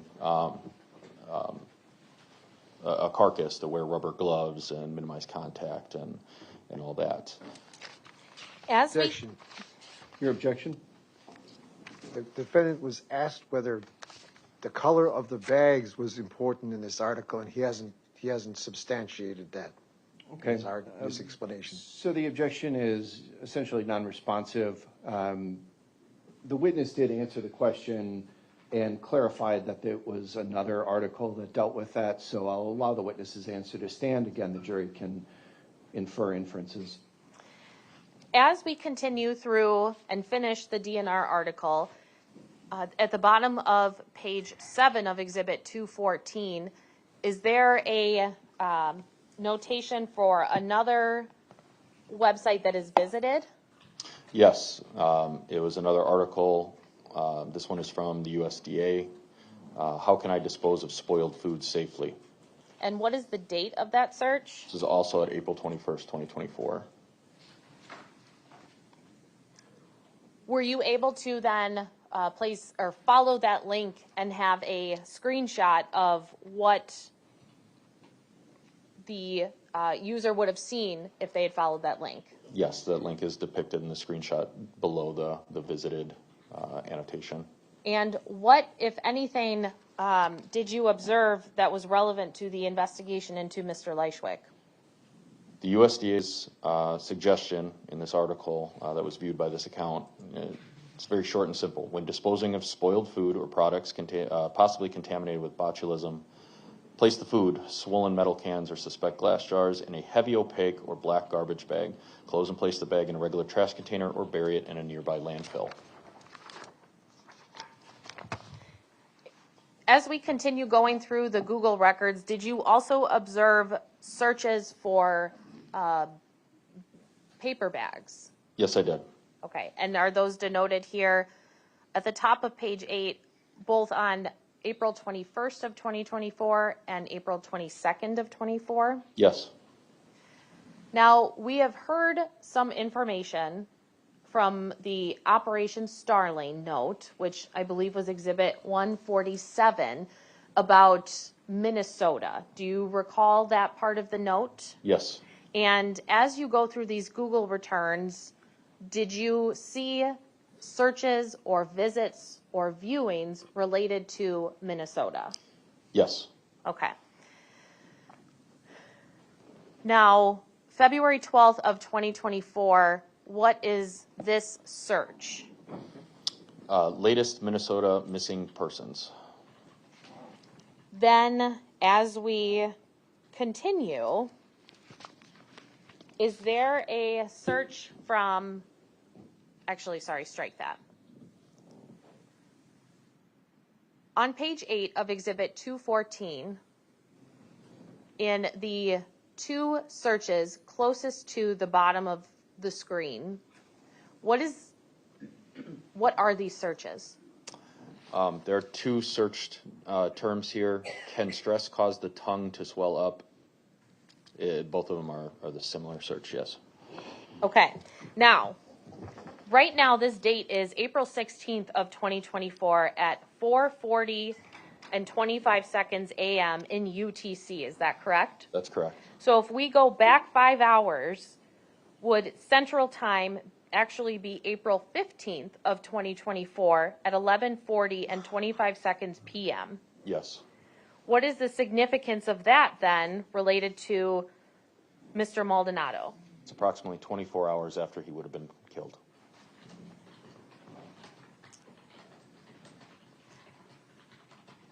The next. Objection. What's your objection, Mr. Lychwick? magistrate and the prosecution do not know exactly when the poor decedent was murdered. Okay, Mr. Lychwick, that is an inference that the jury can draw, and they can assign the proper weight to the evidence as they see fit. The witness's testimony will be allowed to stand. Attorney Thompson, you may continue. This next search after the stress question, what is that search for and what date was that? On May 20th, 2024, there was a search for ACLU, which I believe is the American Civil Liberties Union, for police surveillance. And approximately how much time is in between this search and the day that Mr. Maldonado was killed? Approximately 4 to 5 weeks. As we continue to page... Objection. Your objection? What exactly does that have to do with this case? Relevance. Okay, the relevance objection is overruled. Attorney Thompson. Moving to page 9 of Exhibit 214, what was visited by Mr. Lychwick? He visited basically the link is still twitter.com, but it was specifically Brett Lemoyne, who is a local reporter, and a Twitter post. And if we, what's the date? It's October 31st, 2024, 1:29 a.m. in UTC. So if we subtract 5 hours from that time, what would be the central time, date, and time of this visited action? I am no good at math, but it's late night on October the 30th. And did you follow this link to find this particular, or to see what the post was? Yes, I did. And is this a screenshot of what you saw when you followed the link? Yes. Now, what is the next viewed item that you could see? The City of Waukesha Police Department. And if we subtract from UTC time, that would be approximately 9:25 p.m. on October 30th. Is that fair? Yes.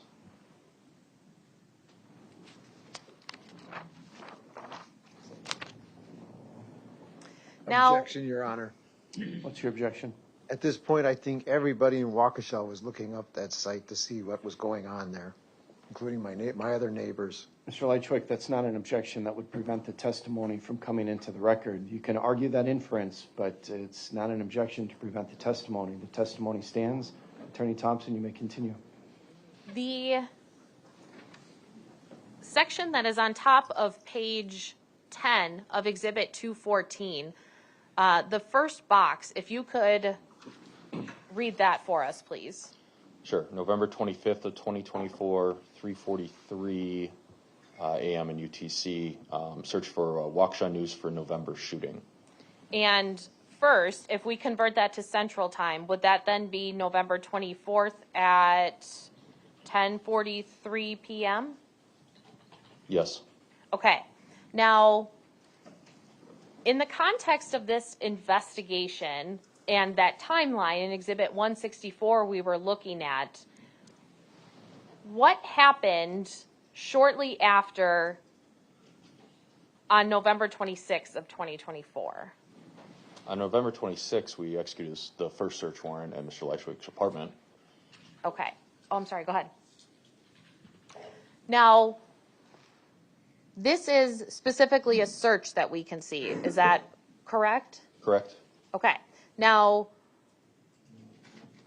on November 24th, Mr. Lychwick searches for Waukesha News for November shooting. At this point in your investigation, had the fact that Mr. Maldonado been shot been released to the public? As of November 24th, no, it had not. Objection. What's your objection? This has nothing to do with the homicide investigation ongoing at 1512 North Street. Mr. Lychwick, your objection on relevance is overruled. The testimony will stand. Attorney Thompson, you can continue.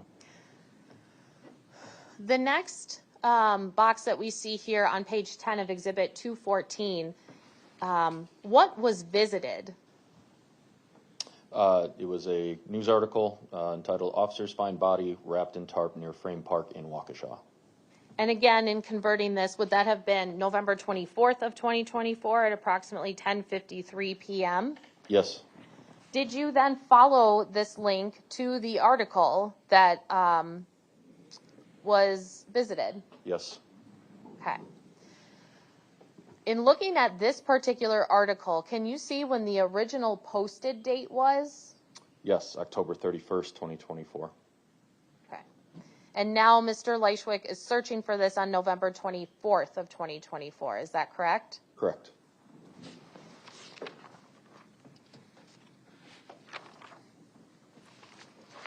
Now, as we continue through Exhibit 214,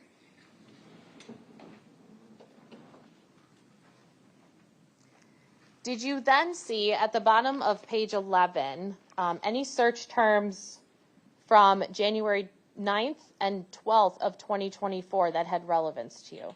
Yes, the weather in Sturgeon Lake, Minnesota. Objection. Your objection, Mr. Lychwick? What does that have to do with this case? That's my private life. Mr. Lychwick, that objection on relevance grounds is overruled. The jury can draw its own inferences from the testimony. Testimony stands. Attorney Thompson? As we continue through the last page of Exhibit 214, are there additional searches related to an individual listed on the Operation Starling note? Yes, searches for Raven Tanya Frederick with other various qualifiers behind him. When we reviewed, and let me know if you'd like to see Exhibit 147, but when we looked at Exhibit 147, do you recall seeing anything related to obstacles or potential obstacles to that operation? Yes. Was there anything related to getting in and out of different states? Yes, there's. If you gave it to me, I'd be able to read it verbatim. Otherwise, I could summarize. May I have permission to approach? You may.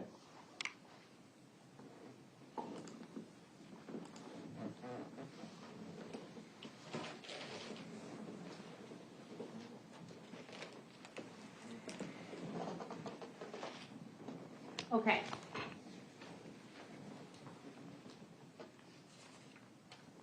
Detective Stern, I've given you State's Exhibit 147, and I'll give you an opportunity to review that. I have it.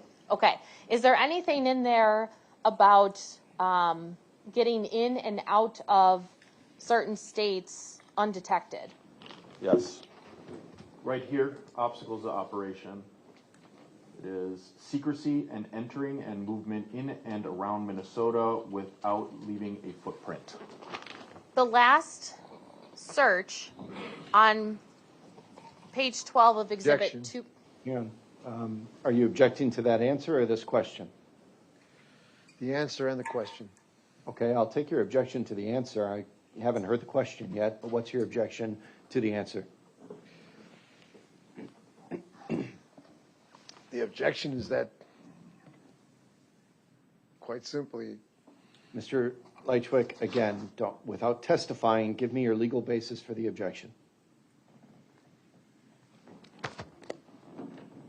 I simply did not search for anything like that. Mr. Lychwick, without testifying, give me your legal basis. Lack of connection to the case, lack of proof that this is connected to the case, that I actually looked up something like that. Okay. Did they see me look that up? That's a relevance objection. Your objection, like all of your other relevance objections, are overruled at this time. The jury can draw its own inferences from the testimony and determine the weight, if any, to give to this testimony. The answer will stand. I will hear the next question in its entirety. If you have an objection to the question, you may voice it at that time. Attorney Thompson? What is the last searched for item on page 12 of Exhibit 214? March 3rd, 2024, 6:51 a.m. UTC. Are there license plate readers at the Minnesota-Wisconsin border? What is a license plate reader? That would be a camera that would capture a license plate.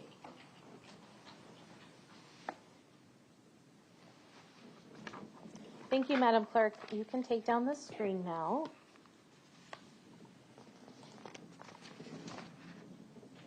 I do not have any other questions for this witness.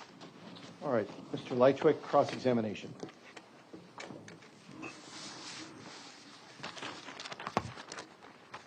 Detective Stern, you have maintained that you became suspicious of me because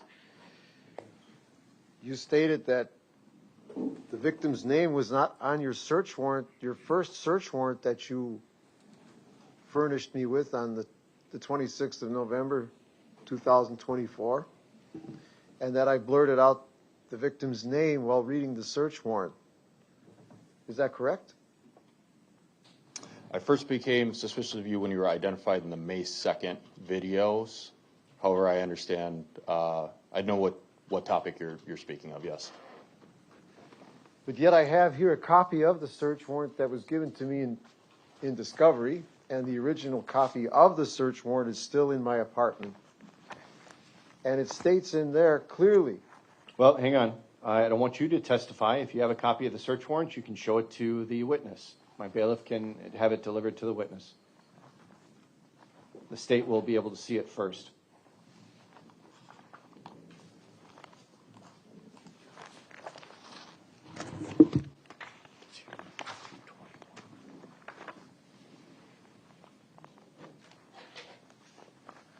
Attorney Thompson, are you going to have any further exhibits after 220A? No. Then this will be marked as 221. Okay.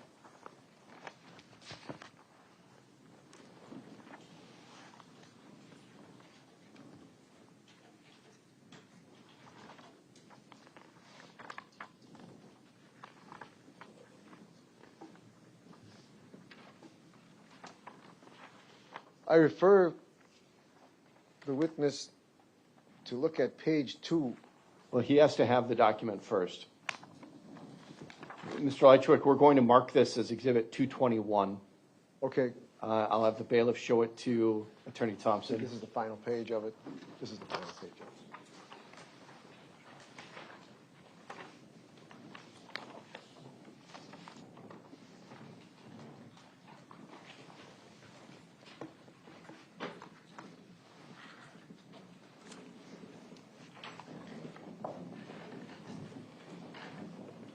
On page 2, Detective Stern, I believe paragraph 2, what does it read?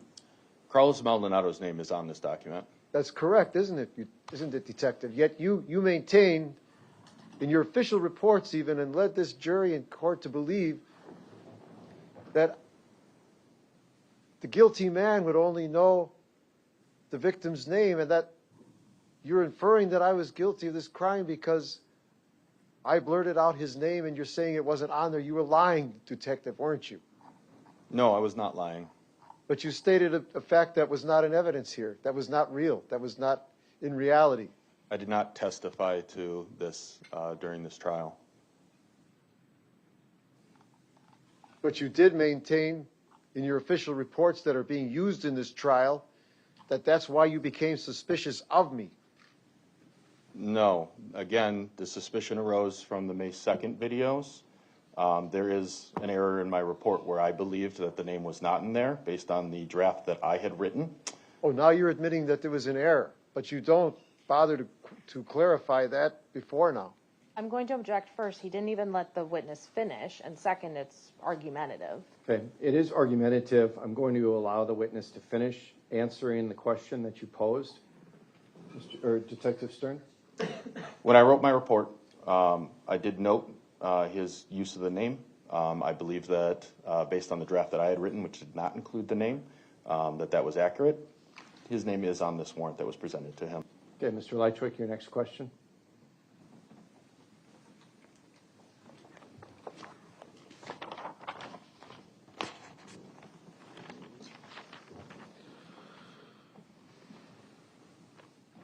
Detective Stern, are you familiar with the search of the boiler room at my apartment building there? Yes. And you're aware then that the cadaver dog alerted to the boiler room, the interior of the boiler room? Yes. And are you aware that I had no access to the boiler room? I'm not aware one way or the other if you had access to the boiler room or not. You didn't bother to check that out, Detective? I'm aware that you did not have a key issued to you for That's the boiler right. room. There was no way I could have gotten into the boiler. I've never been in the boiler room. Was my scent discovered in the boiler room? Okay, hang on. The jury will disregard the testimony of the defendant about whether or not he was in the boiler room. You have to ask questions. I think you were about to ask a question about whether or not your scent was detected in the boiler room. That's correct, Your Honor. Okay. Ask that question. Was my scent detected by the cadaver dog in the boiler room? My understanding of the cadaver, I'm not a canine handler, specifically you'd have to refer back to Ms. Gumman's testimony. The dog does not look for specific people's scents. In your opinion as a detective in this investigating this matter, the lead detective, did you ever suspect that I had any access to the boiler room? There were times when we were on the property where the boiler room was left wide open. So in theory, anyone who could get into the garage could get into the boiler room. But I am aware that he was not issued the key when it was supposed to be locked for the boiler room. Are you aware that the boiler room was almost always locked? I'm not aware because I will ask Mr. Hang on. You've asked a question. Let him answer. I'm not aware because I do not have 24/7 surveillance on the state of the boiler room if the door is left open or not. We noted when we were there several times throughout this investigation, sometimes it would be open with no one around. Well, I can prove then my point if I could summon the building's owner, Mr. Soper, to testify. Mr. Lychwick, you have to ask a question of this witness. Ask a question. Do not testify. Did you ever talk to Jeff Soper about the access to the boiler room and how often it's locked or left open? I personally did not talk to him about that. Did he ever mention anything to you about this? No, because I did not talk to him about that. Are you aware of your interviews and initial suspicion of the building's groundkeeper named Nathan Pauley? Yes. And are you aware that Mr. Pauley did have access to the boiler room? Yes.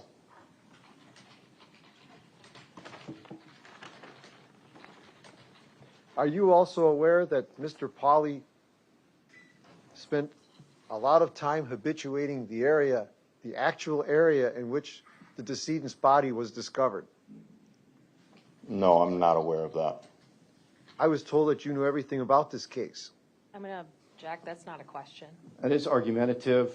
That is stricken. The jury is to disregard that. Mr. Lychwick, ask a question.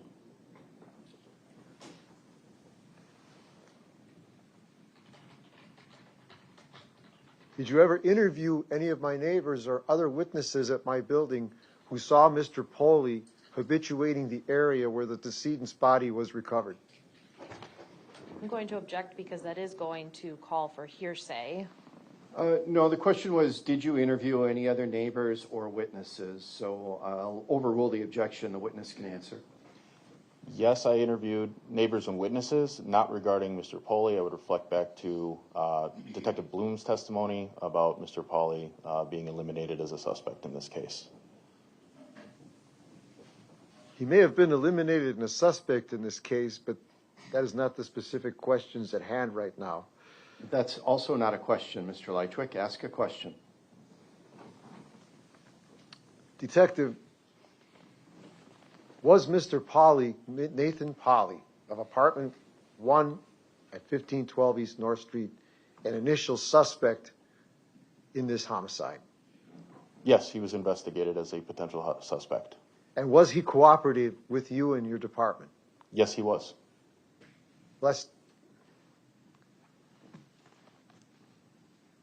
Your Honor, this contradicts Mr. Lychwick, ask another question.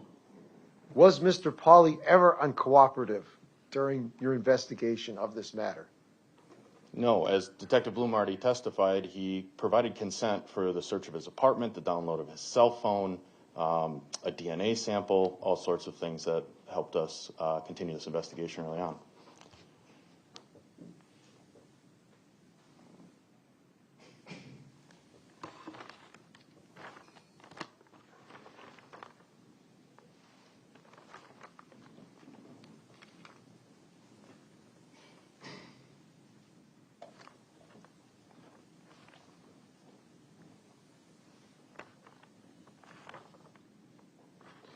Detective, regarding the missing .38 caliber pistol from my war bags, do you have a gun collection? I'm going to object as to relevance. Mr. Lychwick, what's the relevance of this witness's personal gun collection? This has relevance in 2 points, Your Honor.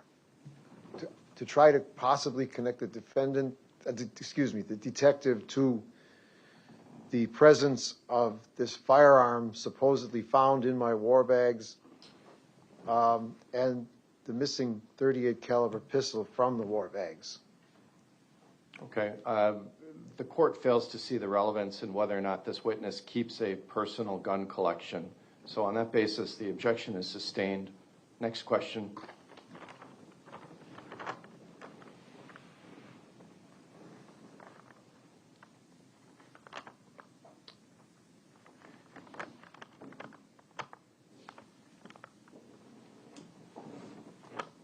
Detective, in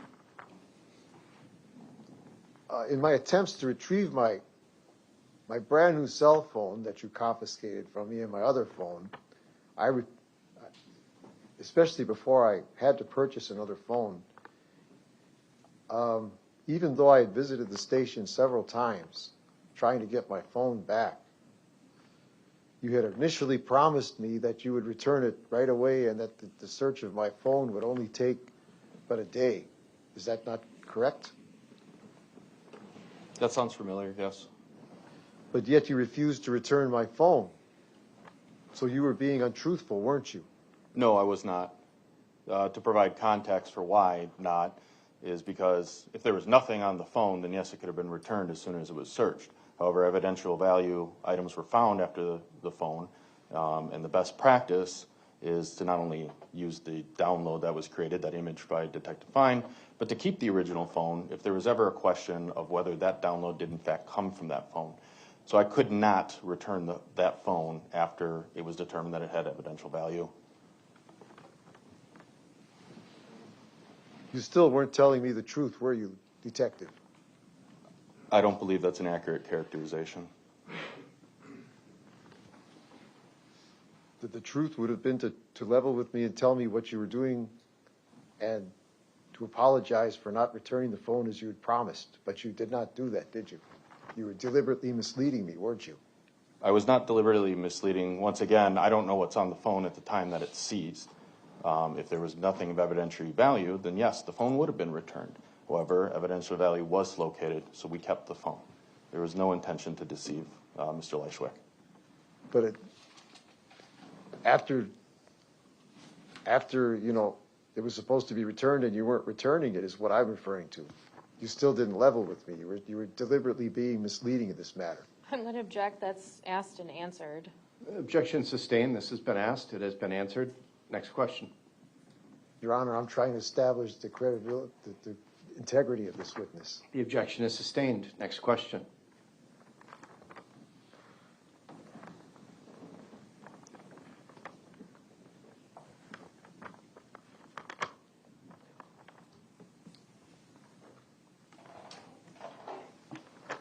Detective, are you and any other police officers that you know involved in the fraudulent creation of case materials against citizens such as myself that you know are innocent?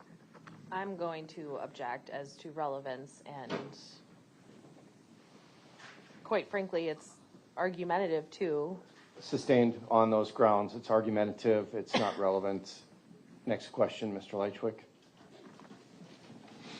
Detective, are you at all fearful of being exposed for corrupt conduct in this case? I'm going to object. Same objection, same ruling. Mr. Lychwick, ask an appropriate question. I'm trying to, Your Honor. I really am. Next question.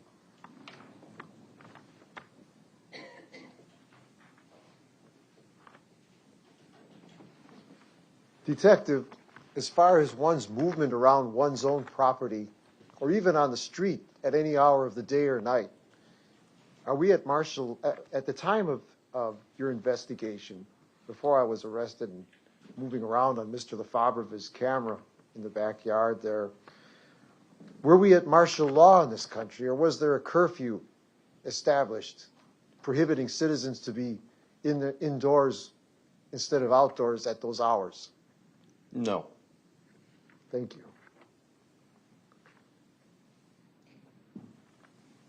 Do you have any proof that I walked on the so-called footpath towards the poor victim's body? No, there's no definitive video showing that. We showed you the extent of the videos that we characterized to you as the detectives believing that it was suspicious, that I believe it was suspicious. Just answer the question, Detective, please. You've answered it. You said that you have no proof. Detective, on the mud that you and the prosecution are making such an issue about, that I was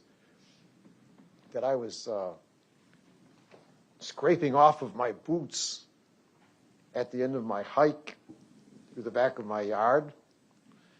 Do you have any proof of where that mud came from, that it had any link to this case, or the poor victim's location where he was resting there at the crime scene?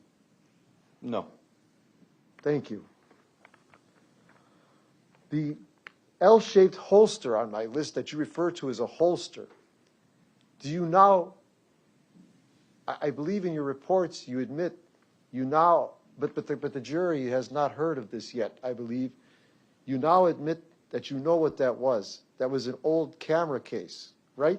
And you understand that the item in it was the green camping flashlight that you found in my car. I'm going to object. That was never testified to. That's facts not in evidence. And the form of the question. Your Honor.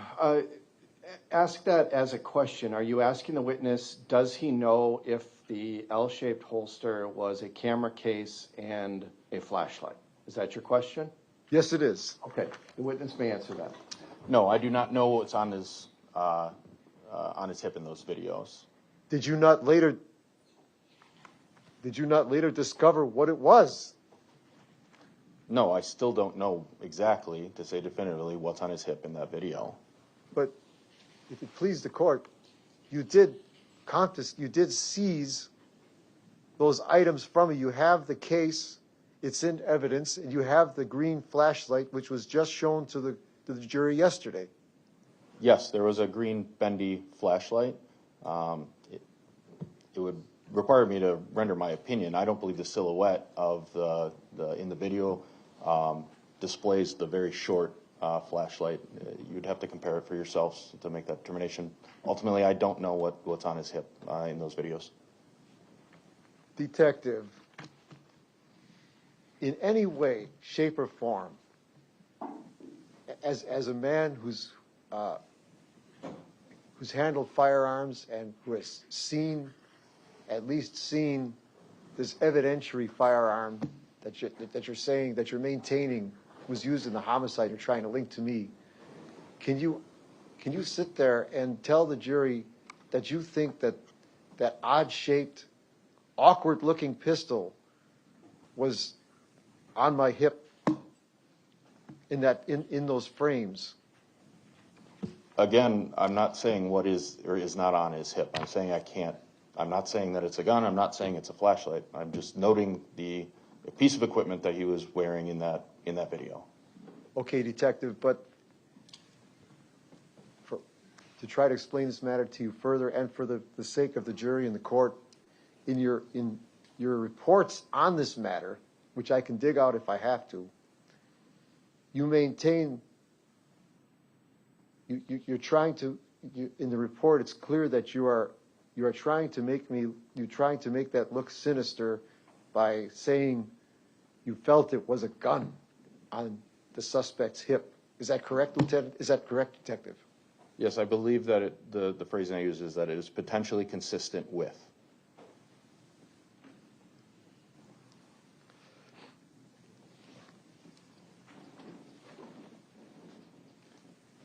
Detective, in your work and your report writing as a police officer, do you use the terms operations and staging area and so forth a lot? No, not in my work as a police officer. But those are terms used in your work. No, they're not. You don't use the word operations? Perhaps the TAC team or police, I'm not on the TAC team. They may use an operation or a staging area. Just in my general work as a detective, no, I don't use those phrases. But you are familiar with those phrases because you have contact with the tactical team. Is that correct? That's correct. Thank you.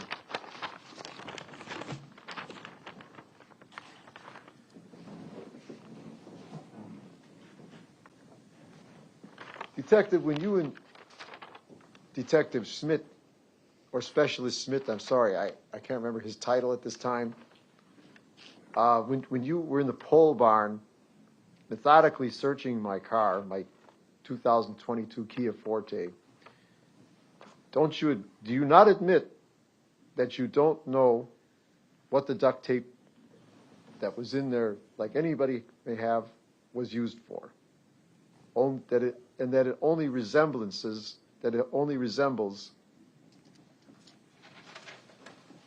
what you're trying to link to this case. Can you rephrase that, please? Sure.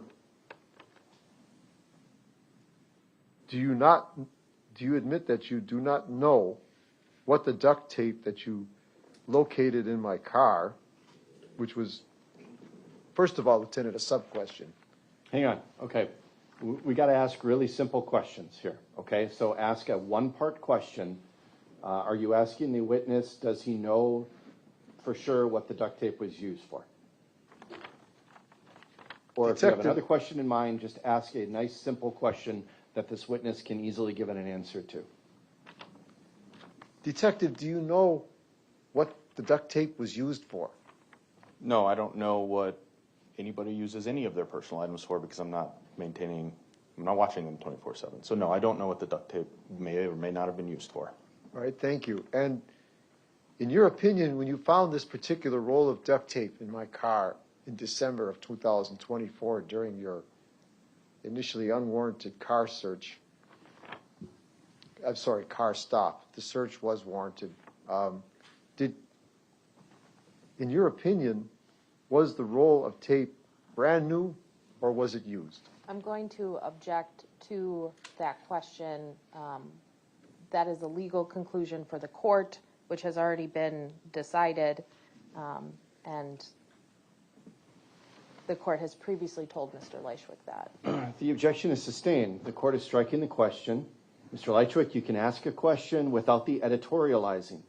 I wasn't aware I was editorializing, Your Honor. The issue of the stop of the vehicle and the search of the vehicle has been ruled on by the court. Ask a question.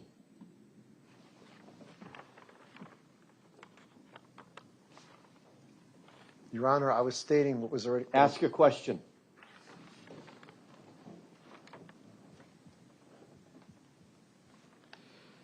So, Detective, you bring up the fact that I had to purchase a new phone, which, for all what you know, I would have done anyway, because the phone that you initially seized from me was an older phone, was it not? It was an older model of the Samsung series of cell phones, right, Lieutenant? Right, Detective? I know that it was a Samsung A12. I'm not familiar with where that falls in their model. I don't know if it's older or not. And then the second phone that you seized from me was my Samsung A15. Is that correct? I believe that's accurate, yes.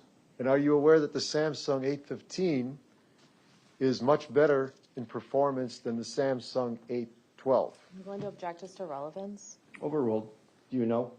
I do not know, but I would make the assumption it is based on the newer model number. You have never heard you never heard people talking up this particular phone or used one yourself? No, I'm not particularly, I don't follow tech. That's not one of my things. I have my phone. I personally use Apple, so I'm not familiar with Samsung. As far as my having to rent a new car when you were in possession of my car,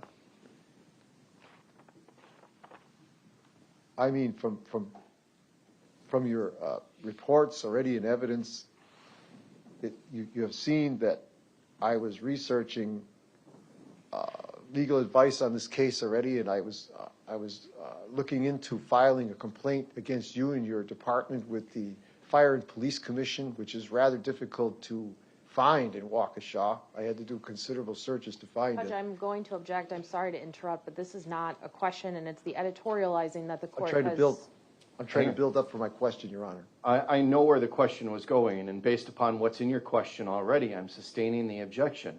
That is not relevant. It has nothing to do with the facts that the jury needs to consider in this case. So confine yourself to questions that have relevance to what's at issue here. I'm trying to, Your Honor. Detective, do you know exactly why I had to rent the rental car from Enterprise Rent-A-Car? No, I don't know why, especially as I previously testified. I offered and even drove to his house once to give him a ride back, that car could be released and would have been released to him. So I do not know why he rented a new car. Do you know why I did not want to get into your car with you at that point and ride back to your station with you after your reluctance to return my things to me and after what you did to my apartment? No, I don't know why. Yet you make an issue of it. Why did you make an issue of it? Because in the totality of the circumstances of what we've been looking at, what I knew at the time that we did that, at that point I knew about the matching of the ballistics and the DNA. Basically, based on the totality, I'm noting it as a suspicious behavior. I found it to be a suspicious behavior. We were going to give him his car back. We made several attempts, and he didn't.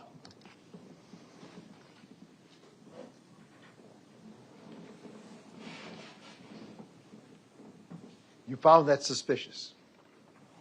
I did, yes. That's a personal opinion. That's not any proven fact. That's correct. Thank you.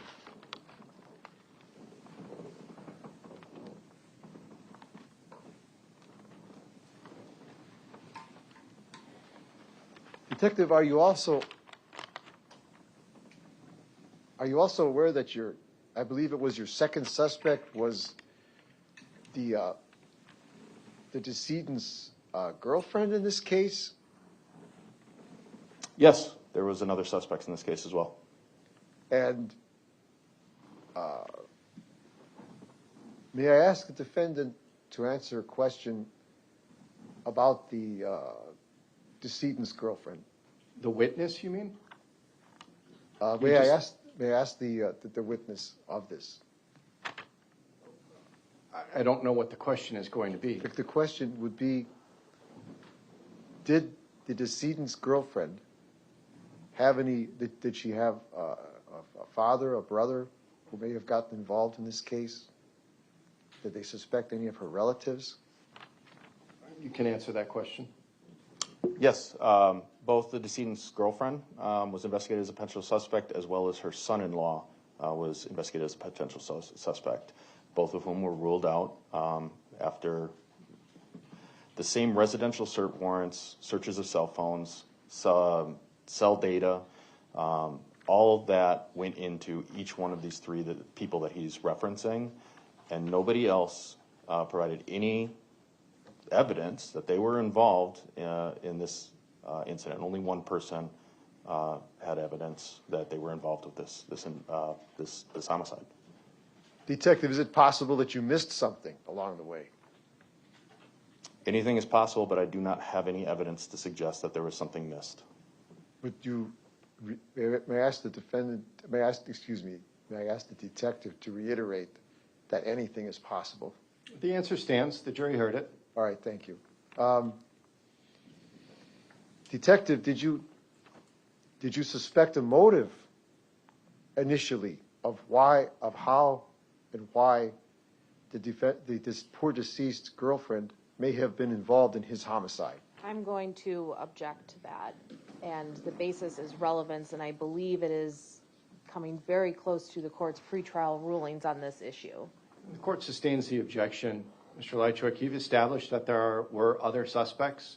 The witness has answered that those suspects were ruled out. Motive is not anything that needs to be proven in a case, and the jury will be instructed about that anyway. So at this point, we're getting away from relevant evidence, and the court has already ruled pretrial. So you may continue with your questions. Detective, on the matter again, if I could bring you back to Nathan Pauly, your first suspect in this homicide, this dreadful homicide, if you will. Is it true that your department was charged with trying to find Mr. Pauly to testify here during these proceedings?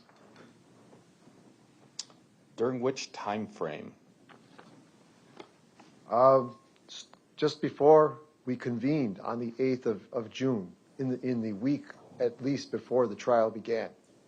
I was on vacation personally in the 2 weeks before this trial. I am not aware of what was going on at our apartment. I wouldn't be able to speak to what anybody was doing.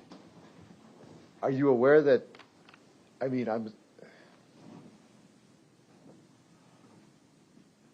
you at all aware of the fact that Mr. Pauly is missing? No, I don't believe that he's missing. You're not aware of that, Detective? No.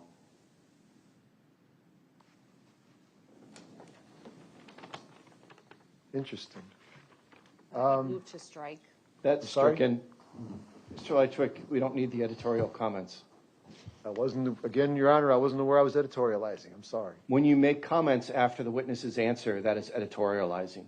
Ask your next question. I will try to keep that in mind.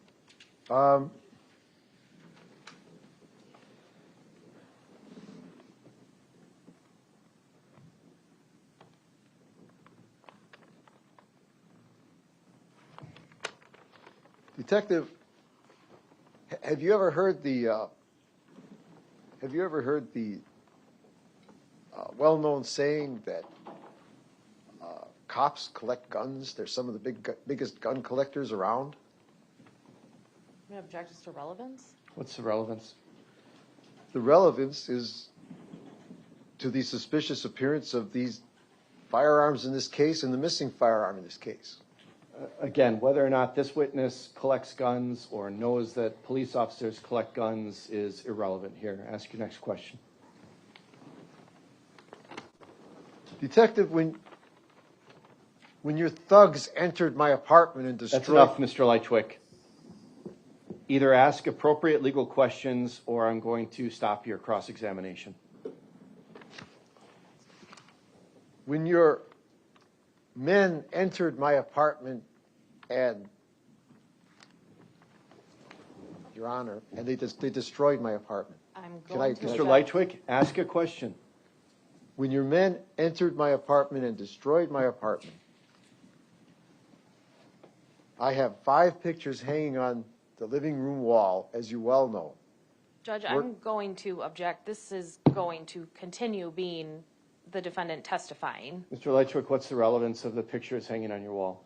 The relevance, I'm trying to establish the defendant's character and his integrity here. You are the defendant, Mr. Lychwick. I'm sorry, Your Honor. I am trying to establish the detective's integrity and his ethics here, his morality. If you have, excuse me, if you have an appropriate legal question to ask, you may ask that. But I don't see the relevance of pictures on your wall. The editorializing that the officers destroyed your apartment is improper. So ask a question. If you have a specific question about the search of your apartment. I do, Your Honor. Okay, then ask that question. Detective, I would like to know why members of your team chose to remove my picture of President John Fitzgerald Kennedy from the wall by my office area and throw it on the floor and smash it. I'm unaware of any damaged property. I don't know anything about that. You don't? I do not.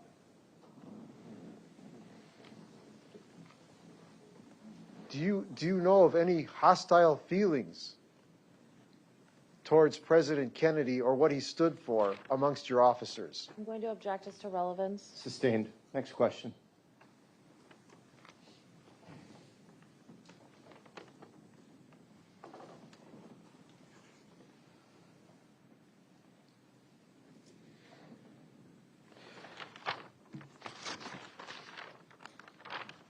Your Honor, at this time, I believe that's all I have for the witness. Okay, any redirect, Attorney Thompson? I do have one question. When we look at Exhibit 87, which is the top of the hill where Moxie's train final response was, are there any lights up there? No. What about the footpath area where Mr. Maldonado's body was found? I believe there's a light adjacent to the parking lot that would provide it there. That light might cast over there, but I don't know if I could say for certain if the light would cast over where the body was found or not. I don't have any further questions. Thank you. Mr. Lychwick, would you like Exhibit 221 moved into evidence? That is the search warrant that you showed to the detective. Yes, please, Your Honor. Any objection from the state? No. All right, Exhibit 221 will be received into evidence. Detective, you may step down. Attorney Thompson? I do not have any further witnesses. The state would rest subject to any rebuttal. All right, ladies and gentlemen, the state's initial case is concluded. That necessitates that we take a break. I anticipate that this might be about a 10-minute break, and then we might break early for lunch and come back after lunch. So for now, we'll take a short break, and I will call you back when we are ready. Again, because the state is rested does not mean that it's time to discuss the case. All right, jury.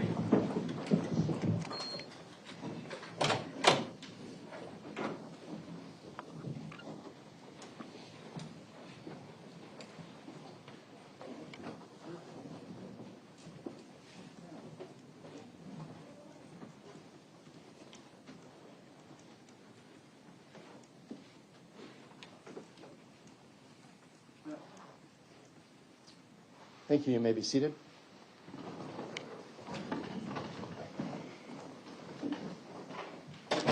We are outside the presence of the jury. Mr. Lychwick, you indicated earlier that you wanted to make a motion at the close of the state's case. Yes, Your Honor, I motion to dismiss. All right. Do you want to present any further argument on that motion?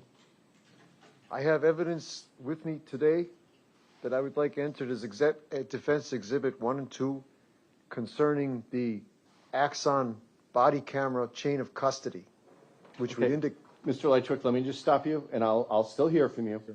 The motion to dismiss asks me to find that the state's case is insufficient as presented at this point.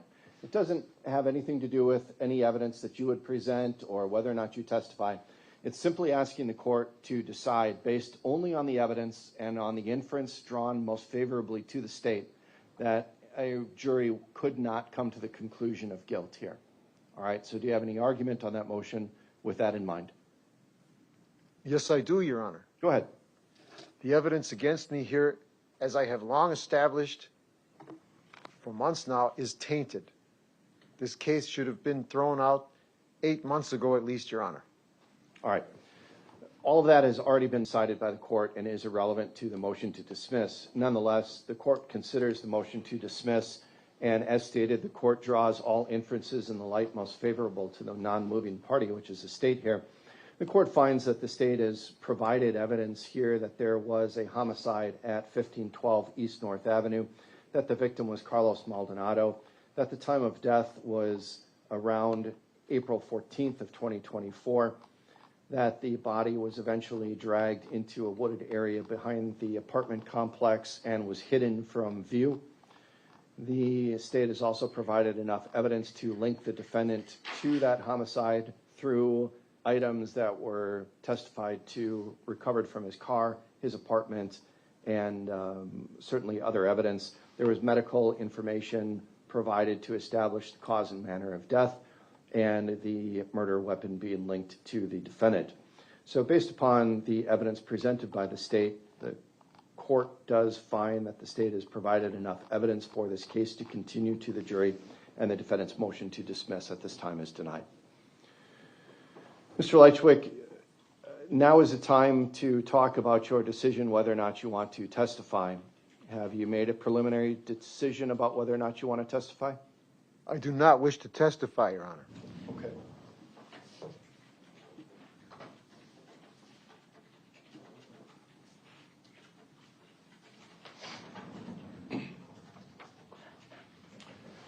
Mr. Lychwick, do you understand that you have a constitutional right to testify? I completely understand that, Your Honor. And do you understand that you have a constitutional right not to testify? I understand that, Your Honor. Do you understand that the decision whether to testify is for you to make? I understand that, Your Honor. Has anyone made any threats or promises to you to influence your decision whether or not to testify? No. Did you want an opportunity to further discuss this with standby counsel? I have already discussed this at great length with standby counsel, but thank you for asking. Have you come to a decision? I have come to a decision. I do not wish to testify in this trial. All right. The court will make a finding that Mr. Lychwick is aware of his constitutional rights. He is competent to make the decision whether or not to testify. The court will find that Mr. Lychwick has been following this case. He has asked appropriate and some inappropriate, but he has asked some appropriate questions of the witnesses. He has followed along. He has a certain case theory in mind, and he is smart enough to come to the decision on his own. And therefore, the court will find that the defendant is voluntarily giving up his right to testify and exercising his constitutional right not to testify. So the defendant will not testify, and the jury will be instructed as such, as we discussed earlier. Mr. Lychwick, aside from what I said before about allowing you to make an offer of proof, do you have witnesses that you intend to call? Not at this time, but I do have the defense exhibits. Okay. And again, as I stated, I will allow you to introduce those as your offer of proof, but those would not be coming in absent a defense witness. So I'm going to bring the jury back in. I will ask if you have any evidence to present. You indicated that you wanted to rest personally in front of the jury, correct? That's correct, Your Honor. All right. You can rest in front of the jury. I will then excuse the jury for lunch. We will come back at it's 11:30. We'll come back probably around 12:45 with the jury, or maybe we'll just say 1 o'clock with the jury. And then I'll excuse the jury. I'll let you make your offer of proof, and then we will break for lunch, and we'll come back. Does that sound appropriate, Mr. Lychwick? It does, Your Honor. And Attorney Thompson? Yes. All right, let's call for the jury then.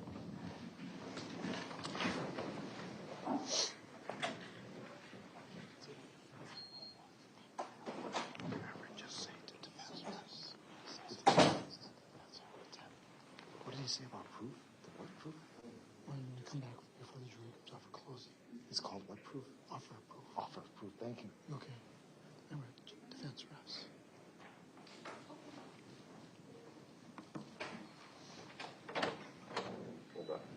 All rise for the jury.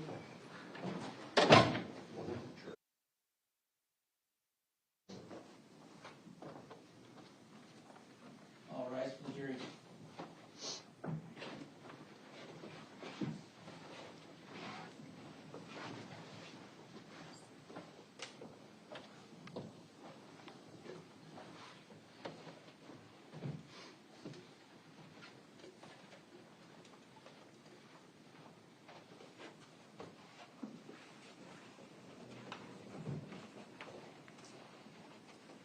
Thank you. You may be seated.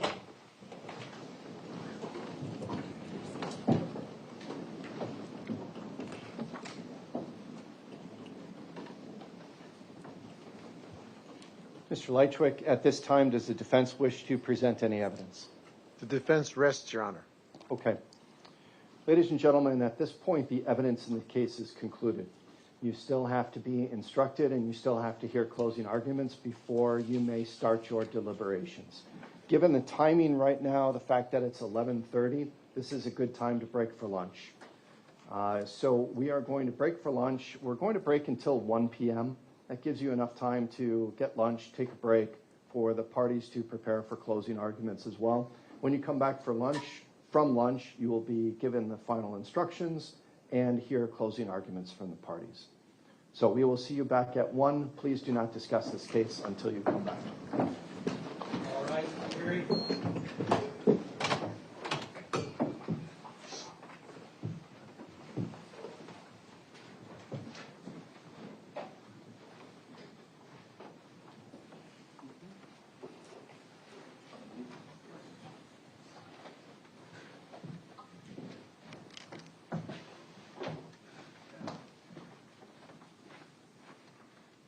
You may be seated.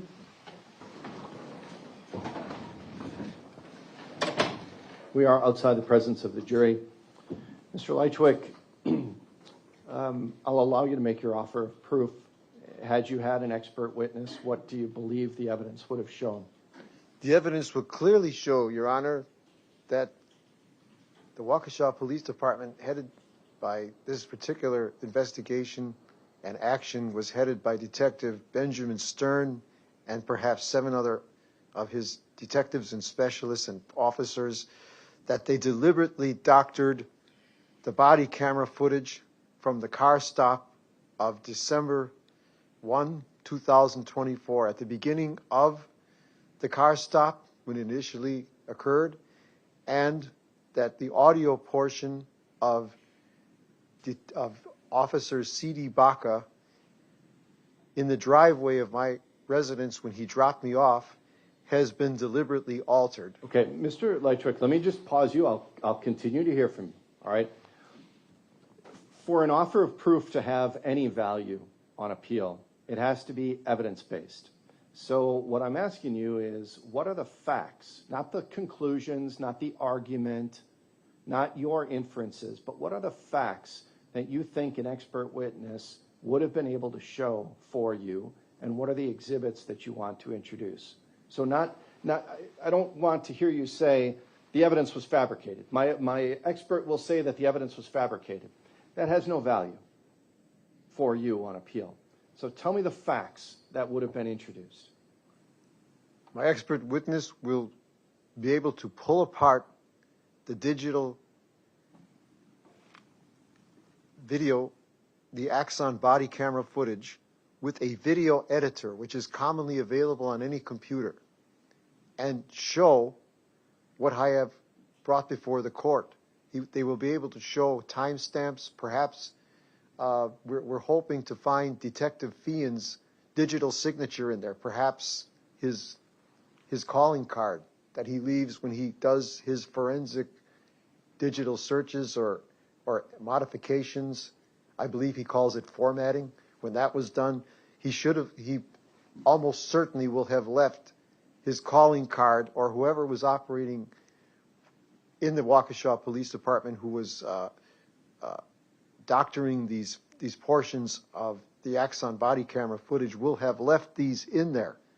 It is well known, Your Honor, it is a technical fact that when you, at least at the point that we are now in this technology, that when you alter digital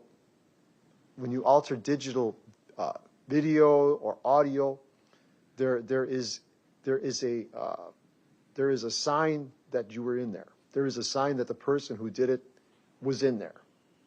And we're hoping to expose that, and we're hoping to expose the mere fact that this tampering was done, that these items were changed in these videos.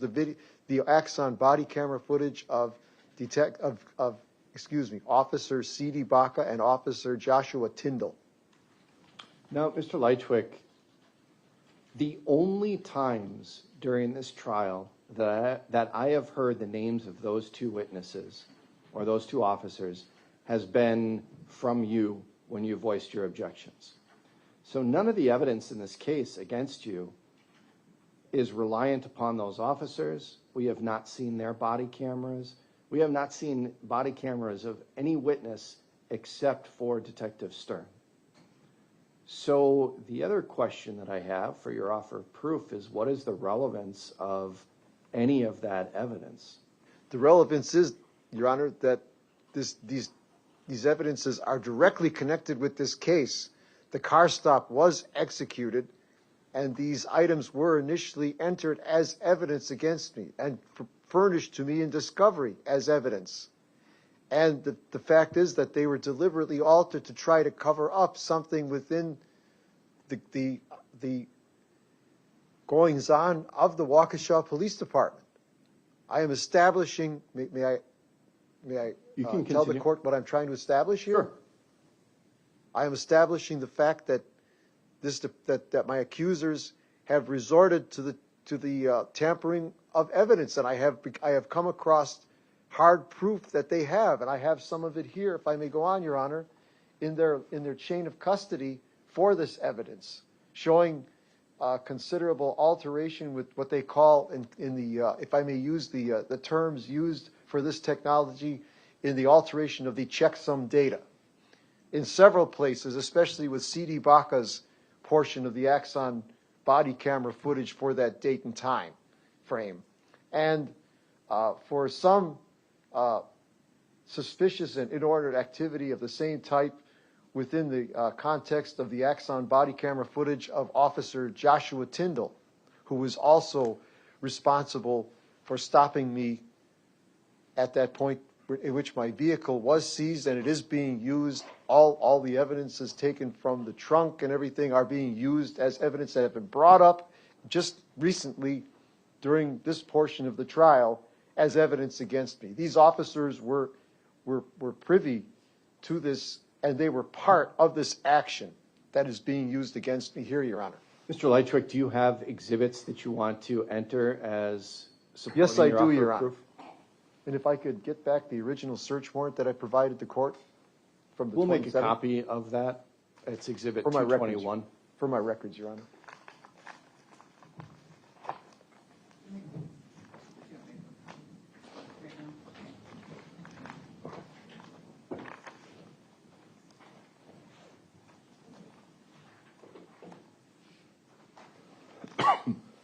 What I'll do, Mr. Lychwick, is I'll take those exhibits that you would have entered and mark them. Are there two of them? Yes, there are, Your Honor. Okay, I'll mark them as, we'll say 250 and 251. Let me just make a note of that, Your Honor. Would this be considered a defense exhibit then, or just an exhibit? The way we do the numbering doesn't differentiate between state witness and defense, or excuse me, state evidence and defense evidence. It's just sequential ordering, but I'm skipping ahead to 250 just to set these two apart.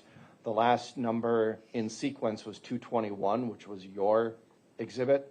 But again, it's not labeled as a defense exhibit. It's just Exhibit 221.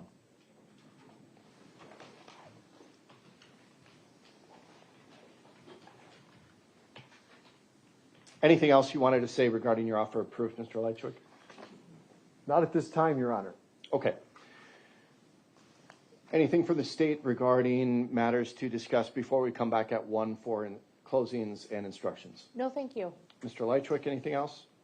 Not at this time, Your Honor. Okay. I'll give you time to gather those exhibits, Mr. Lychwick, and submit them with the court.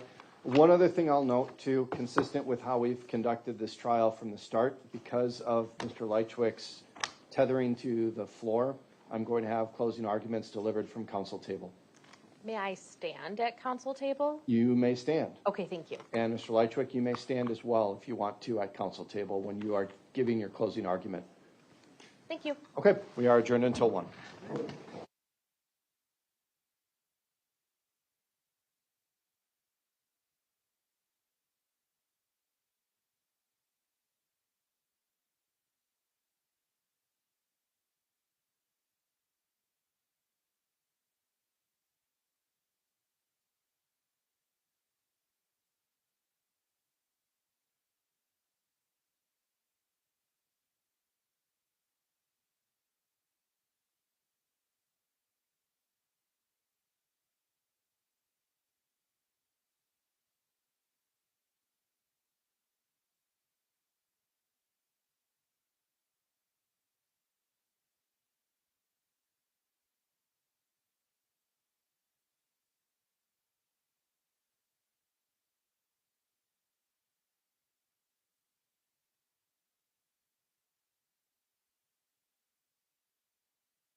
State of Wisconsin versus Kevin Lychwick. Appearances are the same. Attorney Galloway is the standby counsel, is also in the courtroom. The court made just a few minor changes to the final jury instructions. Those all had to do with spacing and pagination. So there were no substantive changes. My plan is to provide 12 copies of the jury instructions to the jury. I figure having all of them with their own copy on this case might be a good idea. And the verdict forms, Madam Clerk, did you submit the previous verdict forms to the parties? Okay. I do have four verdict forms here. They read verdict as to count 1, then there's the not guilty and guilty, and verdict as to count 2, not guilty and guilty. So if either party wants to see those verdicts, they are welcome to, but otherwise the language mirrors what's in the jury instructions.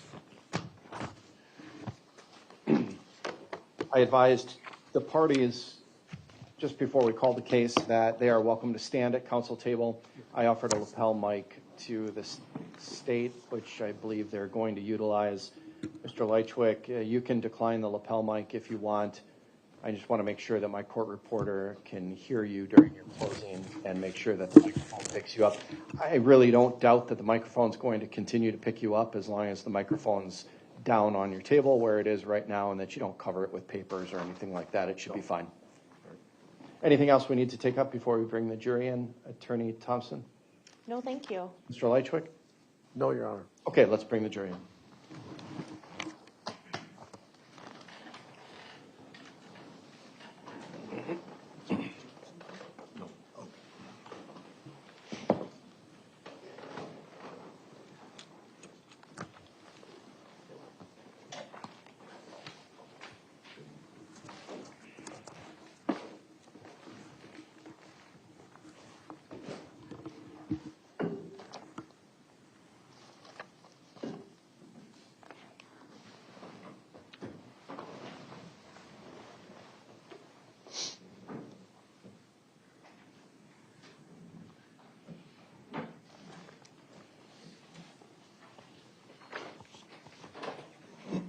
All rise for the jury.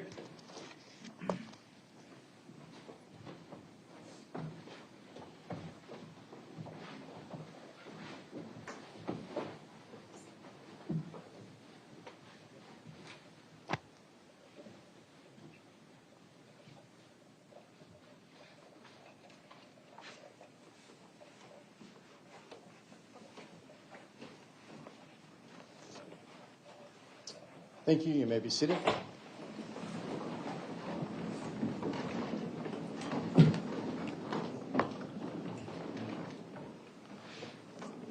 Ladies and gentlemen of the jury, I'll note that you all have entered the courtroom without your note-taking materials because the evidence portion of the case is over. We're now at the instruction phase where I'm going to instruct you on the principles of law to guide you in your deliberations. Unlike the opening instructions, these ones will be provided to you for reference for your deliberations. In fact, I'm going to print off 12 copies of these so that each of you will have your own copy of the jury instructions. Despite the fact that you're going to be receiving a copy of these, I do urge that you pay close attention to the instructions of the law that I give you now because they will help guide you as you listen to closing arguments as well. Members of the jury, the court will now instruct you upon the principles of law which you are to follow in considering the evidence and in reaching your verdict. It is your duty to follow all of these instructions. Regardless of any opinion you may have about what the law is or ought to be, you must base your verdict on the law I give you in these instructions. Apply that law to the facts in the case which have been properly proven by the evidence. Consider only the evidence received during this trial and the law as given to you by these instructions, and from these alone, guided by your soundest reason and best judgment, reach your verdict. If any member of the jury has an impression of my opinion as to whether the defendant is guilty or not guilty, disregard that impression entirely and decide the issues of fact solely as you view the evidence. You, the jury, are the sole judges of the facts and the law. You, the jury, are the sole judges of the facts, and the court is the judge of the law only. The first count of this information in this case charges that the above-named defendant, on or about April 14th, 2024, in the area of 1512 East North Street in the city of Waukesha, Waukesha County, Wisconsin, did cause the death of Carlos Maldonado with intent to kill that person, contrary to Wisconsin Statute 940.01 sub 1 sub A. To this charge, the defendant has entered a plea of not guilty, which means the state must prove every element of the offense charged beyond a reasonable doubt. The second count of the information charges that the above-named defendant, between April 14th, 2024 and October 30th, 2024, in the area of 1512 East North Street in the city of Waukesha, Waukesha County, Wisconsin, did hide a corpse with the intent to conceal a crime, contrary to Wisconsin Statute Section 940.11 sub 2. To this charge, the defendant has also entered a plea of not guilty, which means the state must prove every element of the offense charged beyond a reasonable doubt. The defendant has a constitutional right to represent himself. I have advised the defendant that the same rules apply whether a lawyer acts for him or he acts for himself. The defendant has decided to represent himself, and this decision must not influence your verdict in any manner. Standby counsel has been appointed by the court to assist with the efficient operation of the trial. The defendant, though, is still representing himself. The defendant has appeared at times in court wearing orange clothing. You must not infer anything from this. This must not influence your verdict in any manner. First-degree intentional homicide, as defined in 940.01 of the Criminal Code of Wisconsin, is committed by one who causes the death of another human being with intent to kill that person or another. Before you may find the defendant guilty of first-degree intentional homicide, the state must prove by evidence which satisfies you beyond a reasonable doubt that the following two elements were present. Element number one, the defendant caused the death of Carlos Maldonado. Cause means that the defendant's act was a substantial factor in producing the death. Element number two, the defendant acted with the intent to kill Carlos Maldonado. Intent to kill means that the defendant had the mental purpose to take the life of another human being or was aware that his conduct was practically certain to cause the death of another human being.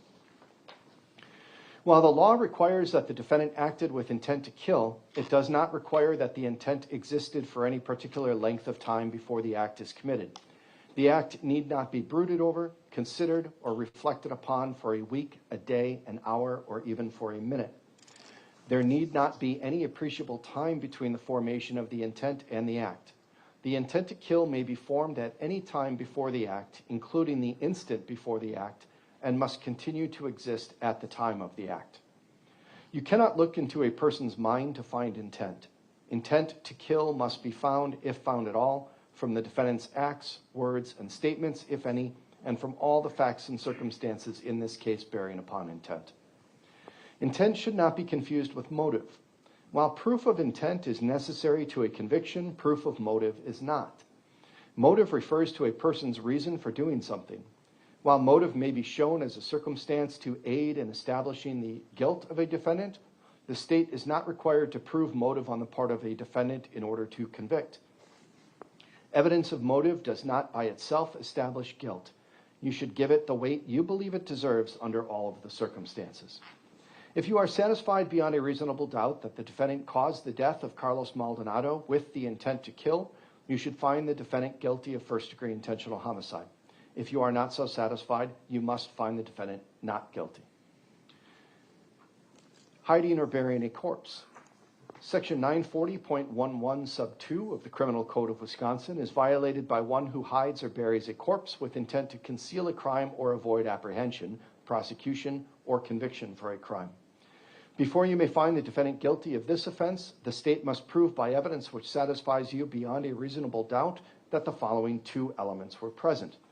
Element number one, the defendant hid a corpse. Element number two, the defendant hid a corpse with intent to conceal a crime. This requires that the defendant acted with a purpose to conceal a crime. You cannot look into a person's mind to find out intent. Intent must be found, if found at all, from the defendant's acts, words, and statements, if any, and from all the facts and circumstances in this case bearing upon intent. If you are satisfied beyond a reasonable doubt that both elements of this offense have been proved, you should find the defendant guilty. If you are not so satisfied, you must find the defendant not guilty. In reaching your verdict, examine the evidence with care and caution. Act with judgment, reason, and prudence. Defendants are not required to prove their innocence. The law presumes every person charged with the commission of an offense to be innocent. This presumption requires a finding of not guilty unless in your deliberations you find it is overcome by evidence that satisfies you beyond a reasonable doubt that the defendant is guilty. The burden of establishing every fact necessary to constitute guilt is upon the state. Before you may return a verdict of guilty, the evidence must satisfy you beyond a reasonable doubt that the defendant is guilty. If you can reconcile the evidence upon any reasonable hypothesis consistent with the defendant's innocence, you must do so and return a verdict of not guilty.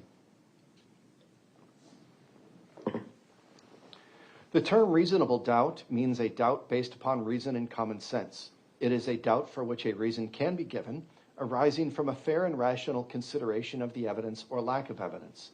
It means such a doubt as would cause a person of ordinary prudence to pause or to hesitate when called upon to act in the most important affairs of life.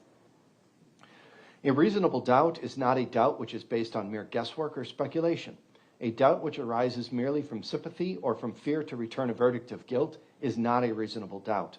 A reasonable doubt is not a doubt such as may be used to escape the responsibility of a decision. While it is your duty to give the defendant the benefit of every reasonable doubt, you are not to search for doubt. You are to search for the truth. An information is nothing more than a written formal accusation against a defendant charging the commission of one or more criminal acts. You are not to consider it as evidence against the defendant in any way. It does not raise any inference of guilt. Evidence is defined as, first, the sworn testimony of witnesses, both on direct and cross-examination, regardless of who called the witness. Second, the exhibits the court has received, whether or not an exhibit goes to the jury room. Third, any facts to which the lawyers have agreed or stipulated, or which the court has directed you to find. Anything you may have seen or heard outside the courtroom is not evidence. You are to decide the case solely on the evidence offered and received at trial. It is not necessary that every fact be proved directly by a witness or an exhibit. A fact may be proved indirectly by circumstantial evidence. Circumstantial evidence is evidence from which a jury may logically find other facts according to common knowledge and experience. Circumstantial evidence is not necessarily better or worse than direct evidence. Either type of evidence can prove a fact. Whether evidence is direct or circumstantial, it must satisfy you beyond a reasonable doubt that the defendant committed the offense before you may find the defendant guilty. Evidence has been presented relating to the defendant's conduct after the alleged crime was committed. Whether the evidence shows a consciousness of guilt and whether consciousness of guilt shows actual guilt are matters exclusively for you to decide. Intent should not be confused with motive. While proof of intent is necessary to a conviction, proof of motive is not. Motive refers to a person's reason for doing something.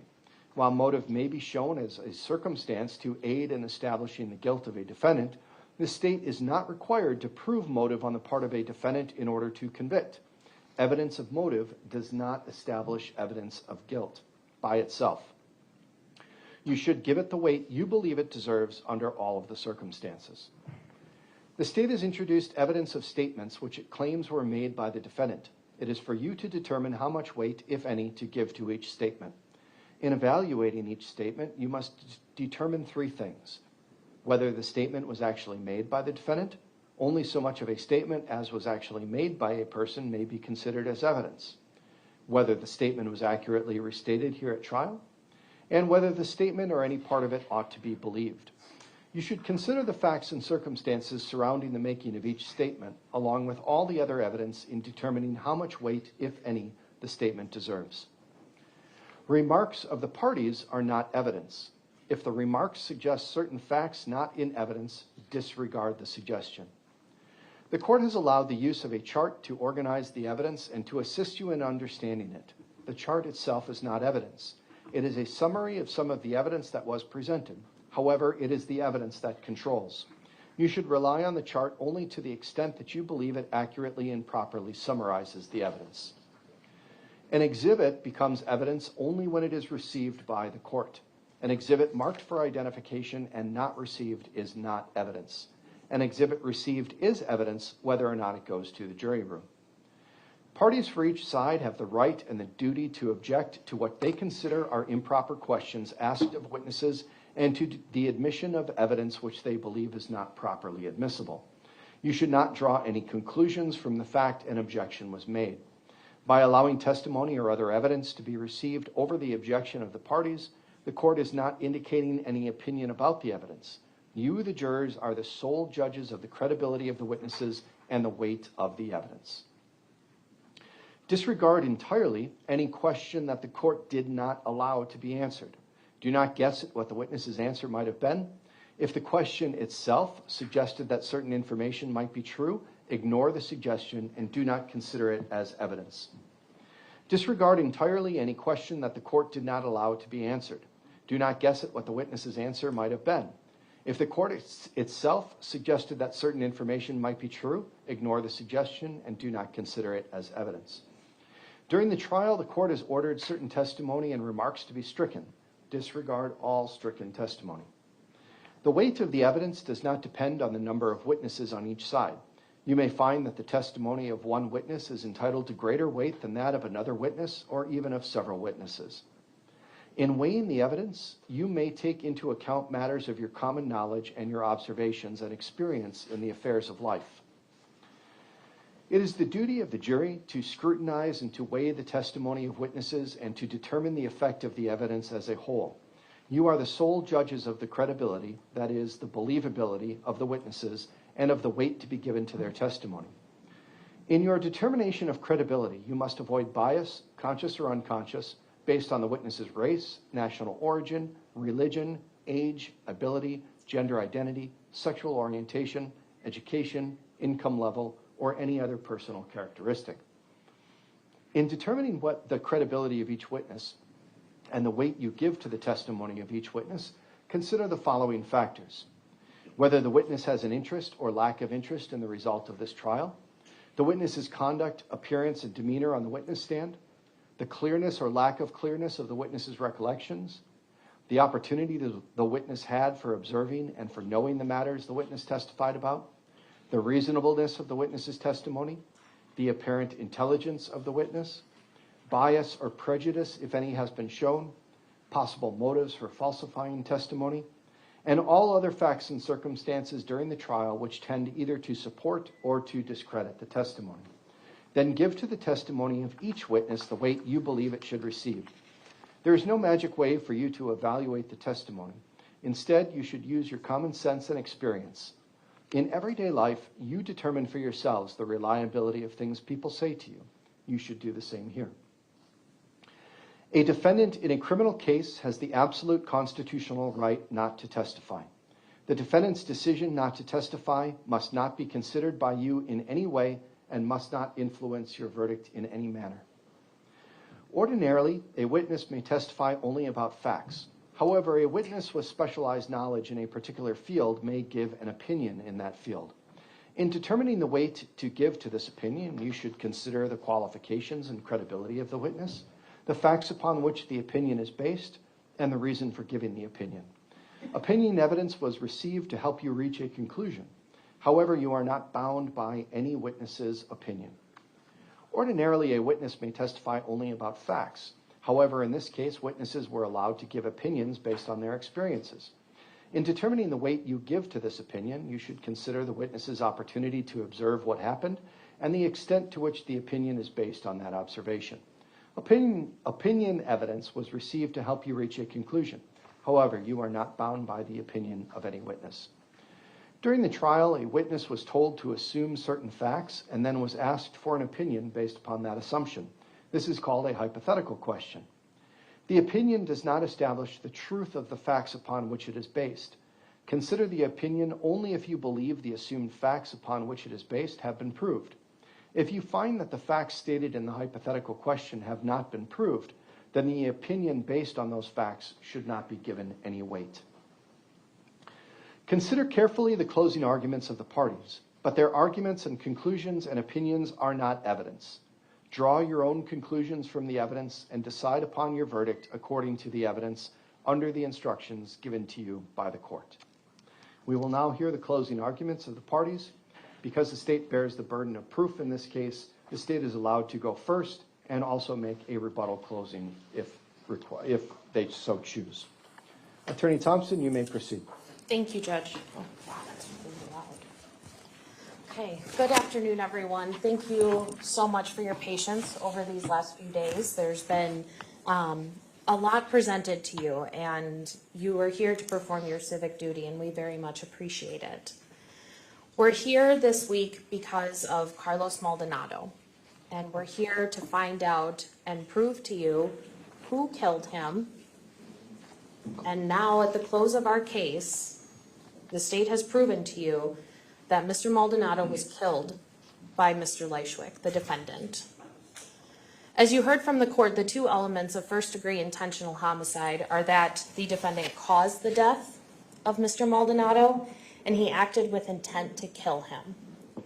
We also have an intent element in the second charge of hiding a corpse. So instead of repeating the evidence for both charges, my intent here with closings is to argue how all of these pieces fit together for both charges. First, when we consider intent, as the court said, you can't look into a person's mind, and that's fine. So what do we have here in front of us? Operation Slop Shop. We have dates on exhibit number 146, and it says targets identified. It goes back to November of 2023, and interestingly enough, when we look at those autofill sections on Mr. Lychwick's cell phone, that's when you start seeing Mr. Maldonado's name. And those autofills don't just happen.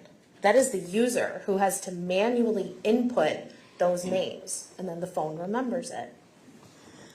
Then we have him on exhibit 146, as the target of the first operation. And the numbering of all four of these operations is very important because when you look at exhibit 147, which is Operation Starling, it says at the bottom, the operation can commence since Operation Slop Shop is completed.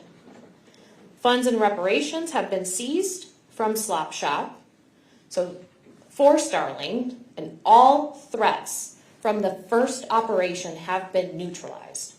That first operation is Carlos. Now, how do we know that this note was written by Mr. Lychwick? When we look at all of the pieces surrounding this note, and even some of the context and additional items in there, we know that it belongs to Mr. Lychwick. So number one, it's found in his apartment. That's a really good place to start. He lives alone. He references his brother and his mother. He is next door neighbors with Mr. Maldonado. And think about all those German references. Absolutely fine to enjoy German history, to want to go visit it. That in and of itself is not criminal. But the whole point of playing those clips and showing you those conversations is to provide context and show that these notes belong to Mr. Lychwick and they were written by him. There's another name in Exhibit 146 that we have referenced several times of Raven. The sole reason that the state provided the information and the phone searches and the Google returns about Raven is to connect Mr. Lychwick again to these notes. That is the sole reason. When we look at intent to kill and intent to conceal a body, we're also looking at the medical evidence here. And we heard Dr. Scheel talk all about how they processed this scene, how they brought Mr. Maldonado back, and why they did those x-rays.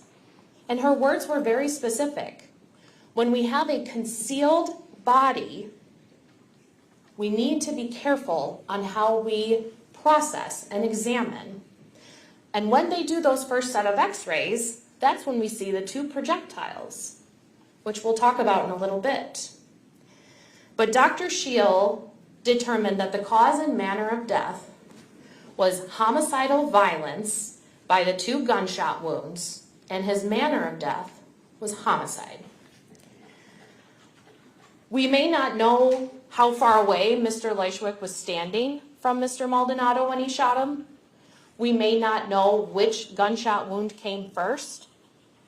But what we do know is that is the epitome of intent to kill.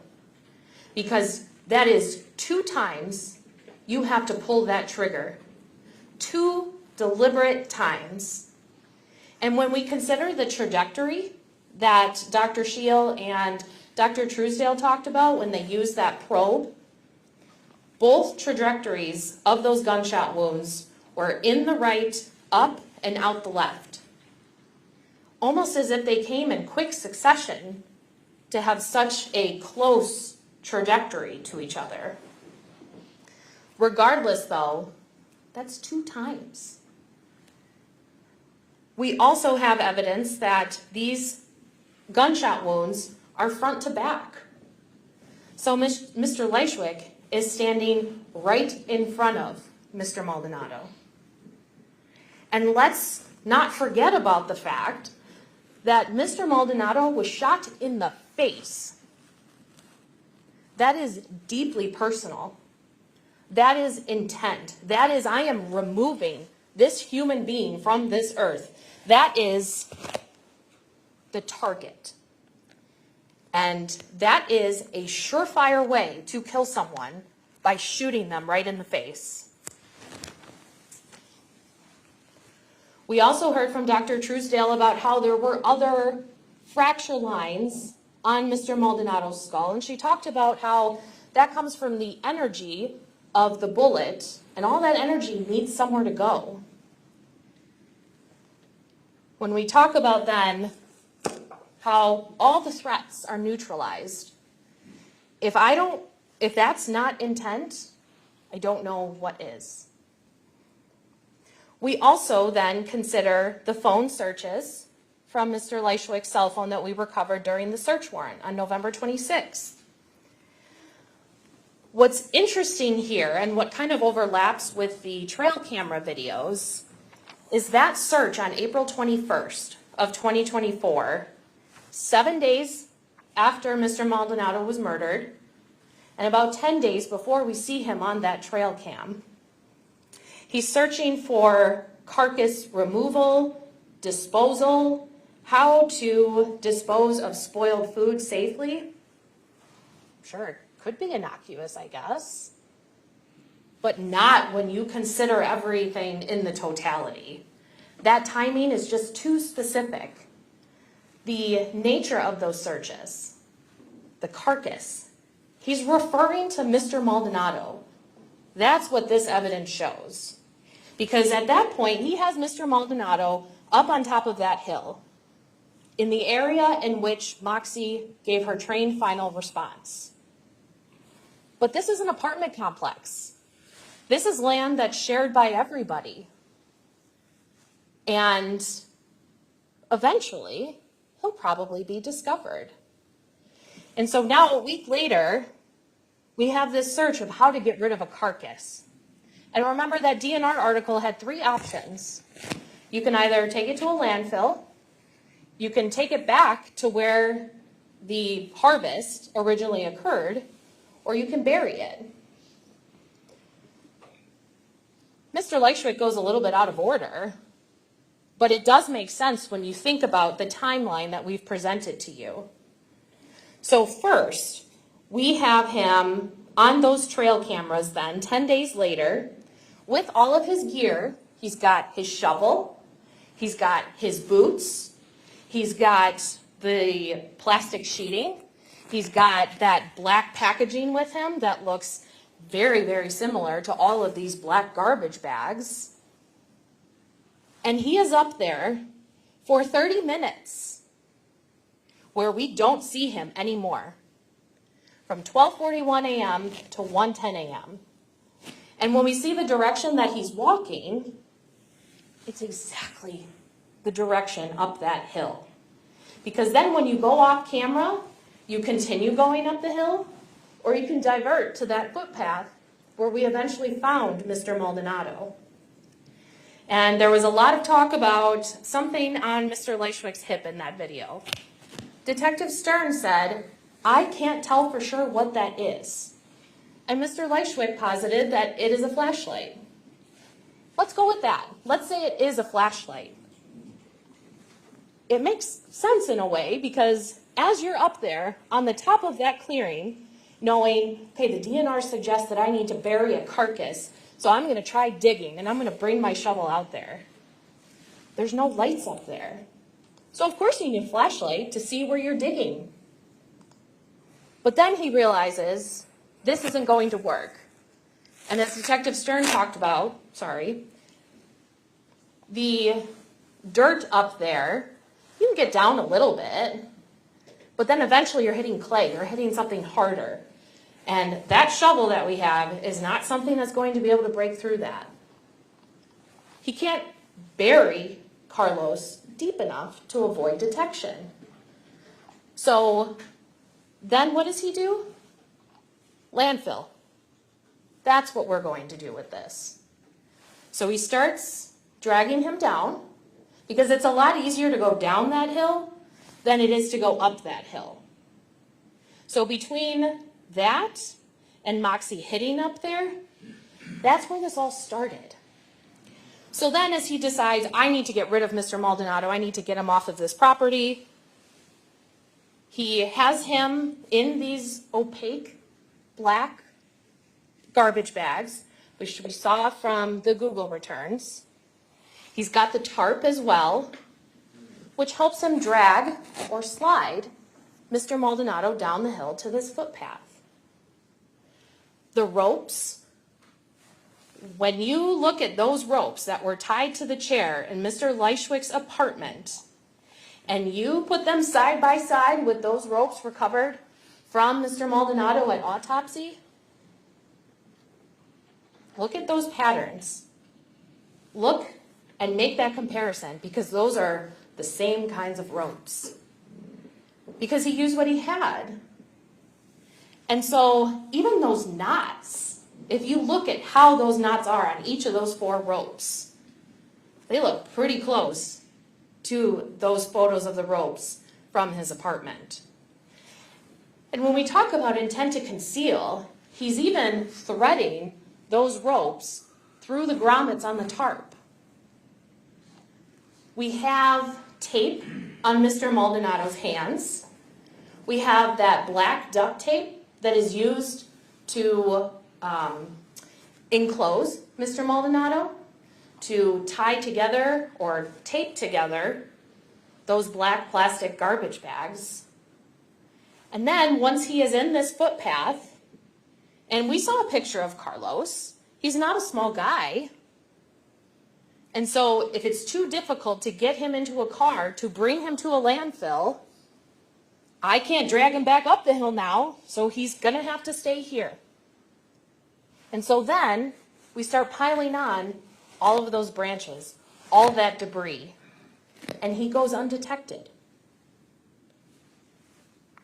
Family knows that Carlos isn't here, that he's missing, but nobody sees him anymore. After Home Depot on April 14th, we see from his phone records he comes back to 1512 East North, and then nothing. There's no movement. Nobody sees him again. That combined with what he's wearing on that Home Depot video, and that's what he's wearing when we find his remains, this all goes to establishing April 14th. And even going back to those trail cams, yes, we have that half-hour break, but we never see Mr. Lychwick come back with any of his tools or his gear until 4:39 a.m. that morning. He goes back and forth. We see him go to the garage, We see him walking back up in that direction. So that's 4 hours where he's out there and he's not exercising. That just doesn't make any sense compared to what we saw him bringing out there. So then we talked a lot about the search of Mr. Lychwick's vehicle. And before we get to that point, though, he goes to U-Haul. And that is out of the ordinary for what the detectives have been seeing in terms of his pattern of travel over the last few days. So as he starts traveling north, we follow him to a storage facility that he has no history of searching for until within 48 hours of us finding Mr. Maldonado.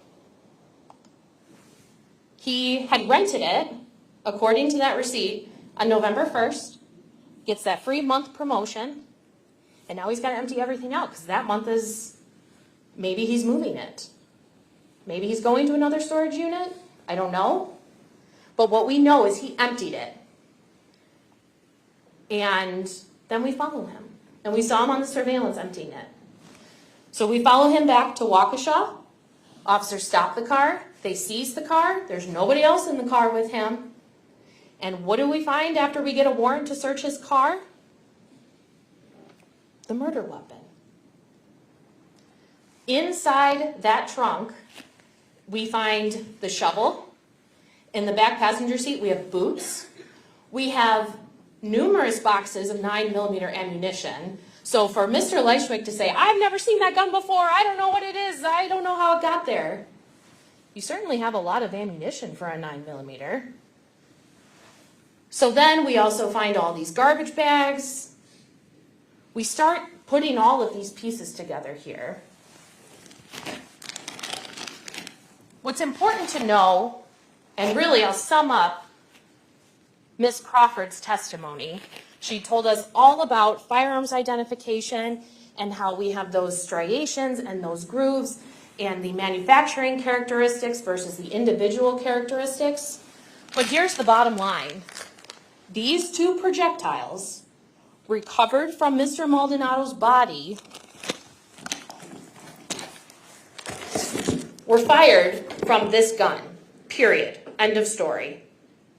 So now you have an individual who is targeting the victim. He has his name written in notes. He is up in a trail area at the top of the hill. He is hiding evidence related to a homicide. And you heard on that recording, they were tearing up everyone's apartments and I had to get my war bags out of there. Your war bags with the murder weapon? Thank you very much. So now we have this, and Ms. Crawford says, yep, this is the murder weapon. Now we go and arrest Mr. Lychwick.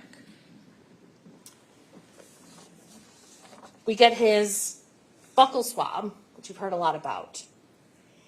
And this is another reason why this whole theory of, I've never seen this gun before, I don't know anything about it. His DNA is all over that gun. When we heard from Ms. Taylor, we talked about the swabs from the grip of the Luger. And it's, in the state's view, important because this is a single source profile. There is no mixture. There is nobody else's DNA from the swab of the grip of this Luger. And it's Mr. Lychwick. And you heard Ms. Taylor talk about how in order to find another profile, or it would take us testing a quadrillion people to see a similar profile. There are not a quadrillion number of people in the world. So there's no question that Mr. Lychwick's DNA is on the grip of this Luger. Then we also look at the towels and the rubber bands. The exterior towel is a mixture, but we have very strong support for inclusion, which is the highest reporting level that our state crime lab has. We also see that quadrillion number again. And then we get to the interior towel, which is back to a single source profile. And it's Mr. Lychwick's.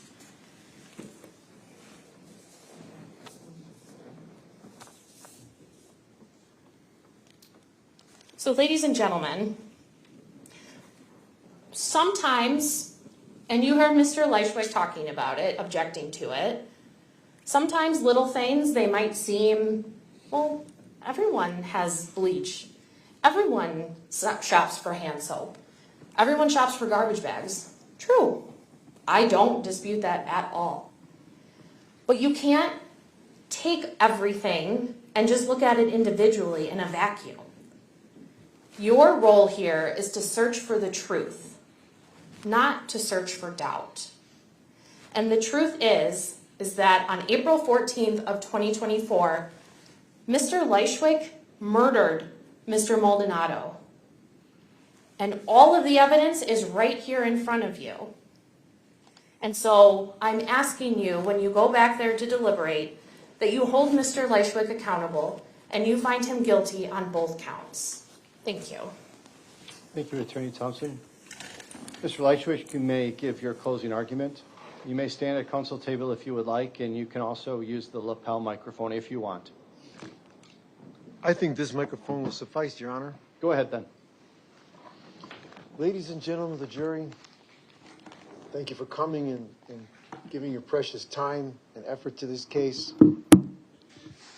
I ask you now to do what you must do to acquit me of these horrible charges. I am totally innocent of this crime. I did not know this man well enough to hurt him. He did not know me well enough to have attempted to hurt me in any way. We were neighbors, but we did not know each other. The defense argues that I went on top of the hill. They take broad liberties with the truth and with their idea of facts in this case. But the fact is they have no proof that I was ever even on top of that hill. I have established that I have a right to be out in my own yard and do whatever I do. They have no proof that I even spent all the time they're saying I did on the night in question when they're insinuating that I had something to do with the handling of poor Mr. Maldonado. They don't know that I went home and that I was on a hike looking around for possums that lived in my yard and feeding my rabbits because I couldn't sleep that night, that I normally would put my tools down and go for a run up and down the hill or a quick trip to buy groceries at all hours of the day. During the daylight hours, I use a jogging suit. At night, if I'm out in my I'm going to object at this point. This is all testimony and none of these facts are in evidence. That's sustained. Mr. Lychwick, I caution you, you can argue inferences and argue what the state doesn't show in their evidence, but you can't testify about matters that have not been testified about. So just be careful that you're not trying to introduce new evidence or testify in any way. You can continue. Ladies and gentlemen of the jury, as you were instructed to do so, I implore you, if you have any doubts in this matter, to find me not guilty. There are plenty of doubts in this case and what the prosecution has established as their case against me. The accusers, the Waukesha Police Department, headed by the investigative team of Detectives Benjamin Stern here. I implore you to weigh in consideration of my innocence in this matter and to take into consideration the manner in which they executed their search warrant against me. The search warrant being established originally because one of their detectives asked me, I think this has been established as evidence already, asked me about the presence of plastic bags in front of my car, in which I truthfully answered the detective, telling the detective that I moved my shovel and everything into my car for winter. None of this is in evidence. It has to be. It's sustained. It's not in the trial record. The jury has not heard any evidence of this, and the legality of the search warrants and the manner of their execution is not an issue for the jury to determine. You can continue, Mr. Lychwick. If I may, ladies and gentlemen of the jury, I have been unable to present a hearty defense in this matter because I have been imprisoned in the Waukesha County Jail for 18 months now and isolated from my funds and my family and my friends and my Judge, I'm ability going to to hire an object. attorney. Okay, Mr. Lychwick, stop, please. Again, these are not matters for the jury to consider. They are to consider only the facts and evidence that was presented in the case, not what could have been, not what wasn't, only the facts and evidence that have been presented. Your status during the pendency of this case is not relevant and should not be matters for the jury to know. But You Your Honor, introduced it, but it should not be for them to know. So focus on the issues here and the evidence that has been received in the trial this week, and you can continue your arguments. Your Honor, you noted these protests throughout the trial that I have. Now continue. Ladies and gentlemen of the jury, I implore you again, if you have any doubts as to my guilt, please find me innocent. I have a life out there. I am a good man. I am a God-fearing Christian. I just want to go home. I want to resume my life. And when I go home, the Waukesha Police Department and anyone assisting them will be able to continue searching for the actual killer or killers of the poor victim in this matter. As long as I am in custody, they have stopped looking for who actually killed this man. Imagine that whoever did this is still on the street. I implore you to please send me home. Find me not guilty in this matter because I am not guilty in this matter. And owing to the corruptibility of people and human nature, I am telling you there is a corrupt element within our local Waukesha Police Department. And if you find me innocent, perhaps there will be some house cleaning and they can take care of it. Somebody will investigate this matter and we will all be a little safer. I thank you for your time in coming here again. And again, my final statement to you is, if you have any doubts in this matter, if you have any doubts about my guilt, please find me not guilty. Thank you, I Mr. rest my Lychwick. case. Any rebuttal closing, Attorney Thompson? Very briefly. Go ahead.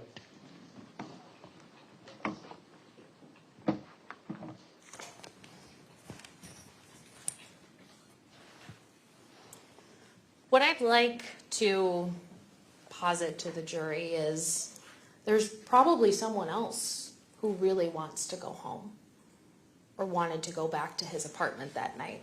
I object, Your Honor. She's already had her chance to make her statement in this matter. The objection is overruled because the state bears the burden of proof in this case. It is allowed by law to give a closing argument and provide a rebuttal closing. So the state gets the last word. Attorney Thompson, you may continue. Thank you. Mr. Maldonado had plans with his daughter, and she never anticipated that he wasn't coming back to his apartment that night. And so who's responsible for that? Mr. Lychwick. So let's all remember why we are here. Because Mr. Lychwick murdered Mr. Maldonado. And that's what this evidence shows. And the law that the judge read you is not, if you have any doubt, you're not searching for doubt. You search for the truth. And the standard is not beyond all doubt. It is Objection, beyond. Your Honor. What's your She's trying objection? to instruct the jury to find me guilty. I disagree, Mr. Lychwick. The state is reciting elements of the reasonable doubt instruction. That's permissible. And ultimately, ladies and gentlemen, you are bound to follow the law and the instructions I give you, not the law and the instructions the attorneys may interpret or recite. Ultimately, what's in the jury instructions is what you follow. Attorney Thompson, you may continue. Thank you. As I said, it's not any doubt. It's not even beyond all doubt. It is beyond a reasonable doubt. When you look at all of these pieces together, just like Dr. Truesdale said, the bones tell a story. They tell a story about someone's life.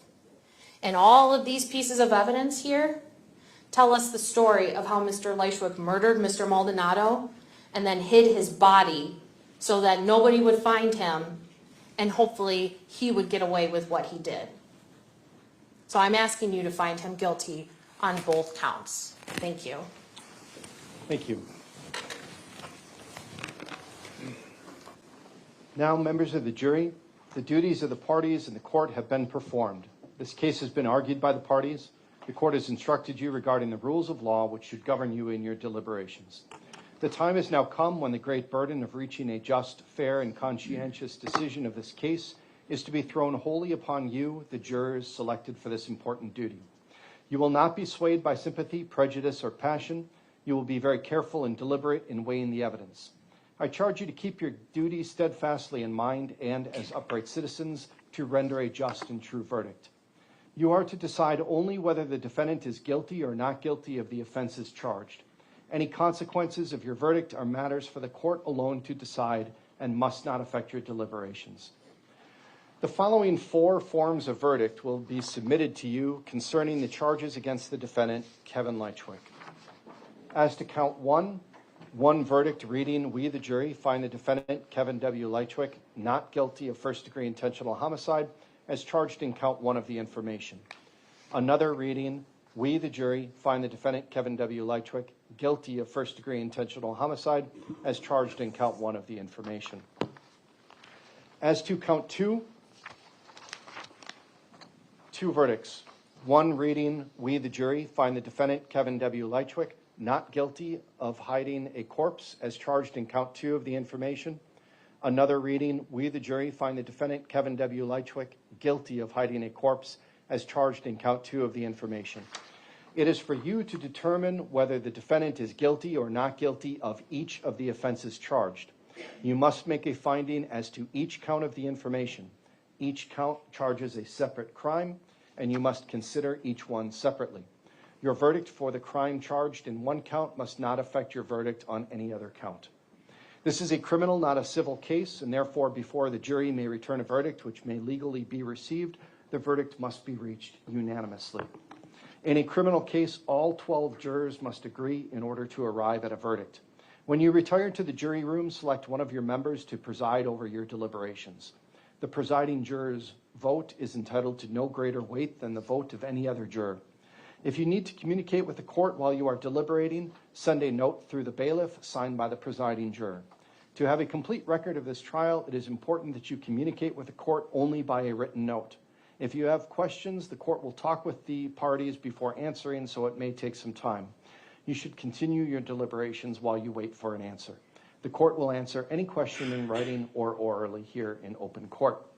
When you have agreed upon your verdict, have it signed and dated by the person you have selected to preside. After you have reached a verdict, the presiding juror will notify the bailiff that a verdict has been reached. Everyone will return to the courtroom. The verdict will be read into the record in open court, and the court may ask each of you if you agree with the verdict.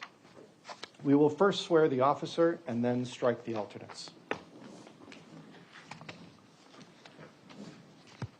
Do you swear that you will keep all jurors on this trial together in some private and convenient place, and that you will not allow any person to speak to them, or you speak to them yourself, except to ask whether they have agreed on their verdict, and that you will not, before they render their verdict, communicate to any person the state of their deliberations or the verdict they have agreed upon, so help you God? I do. Ladies and gentlemen, there are 14 of you, and we can only allow 12 to go back and deliberate on this case, which means we must strike 2 jurors at this time from the jury pool. Those alternates are picked by random. It's probably disappointing if you get selected as an alternate because you've sat through all of this trial and you can't participate. But understand that we pick alternates the way we do just to guarantee that if any emergency comes up or we lose a juror for a family emergency or a medical situation, that we can continue the trial. So we build in a little bit of a buffer to allow for that to happen, especially on multi-day trials. So I have the list here with the alternates.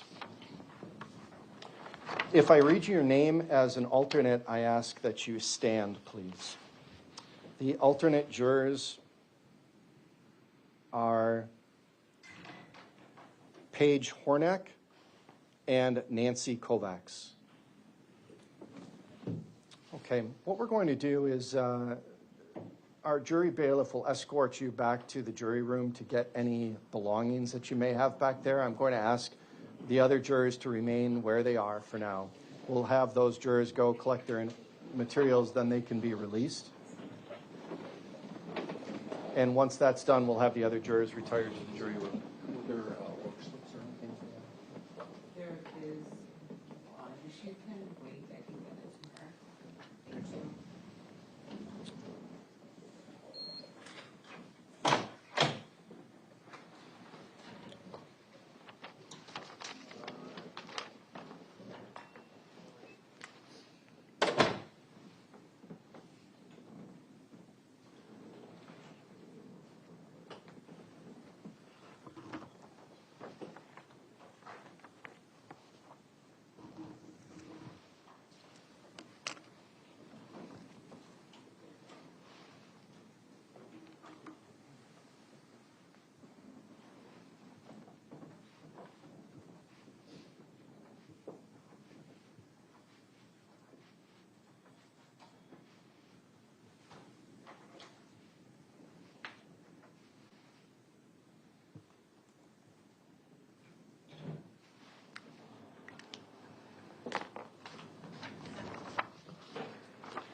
I'm now providing a copy of the verdict forms and 12 copies of the jury instructions to the jury bailiff, and the jury may now retire and begin their deliberations.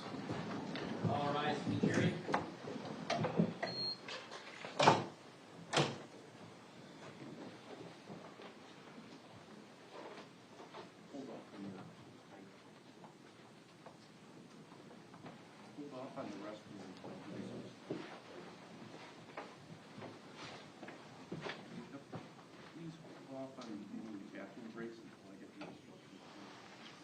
Thank you. You may be seated.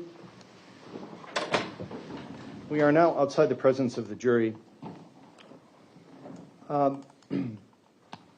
If the jury requests any of the photographs that were used and published, my inclination would be to provide those to the jury without calling the parties back to go through each one that they've selected. Mr. Lychwick, I recognize that you've objected to a number of the exhibits being introduced. The exhibits that have been introduced and already used with the jury, I would send those back if they request. Do you have any issue with that process? I certainly do, Your Honor. Especially if I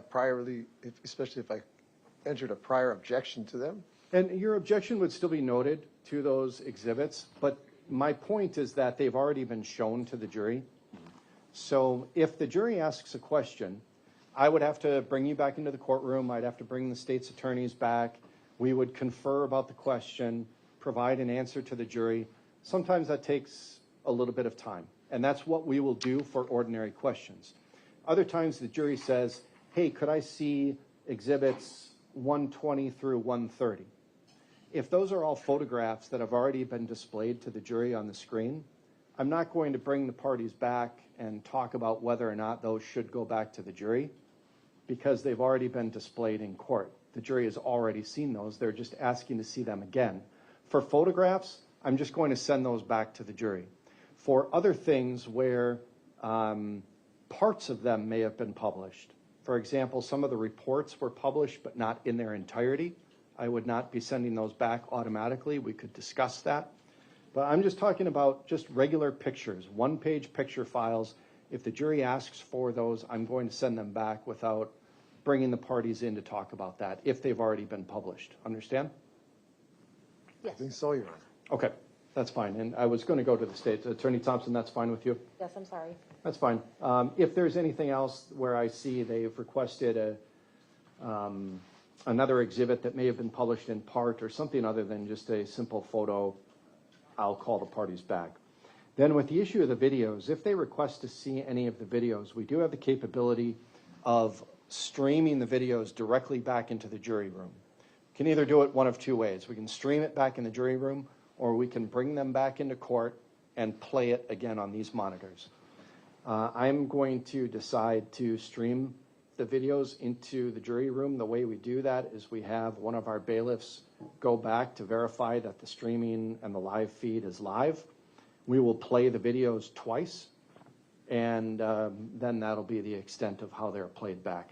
Because we can't just send a thumb drive and the videos back to the jury and let them poke around with the videos. We have to control the playback. So that would be the process for the videos. If there's any other questions or any other exhibits that they want to see that don't meet those, well, sorry, let me just be clear. If we live stream the videos, I'm calling the parties back and we'll reconvene. We'll do it on the record. We just won't have the jury brought in. But otherwise, simple request to see the photographs. I'm not going to bring the parties back to do that. Anything else from the state then before we wait for deliberations? No, thank you. Anything else from you, Mr. Lychwick? Well, thank you, Your Honor. Okay. Then the state, please provide some contact information, and we will stand in recess until we have a verdict.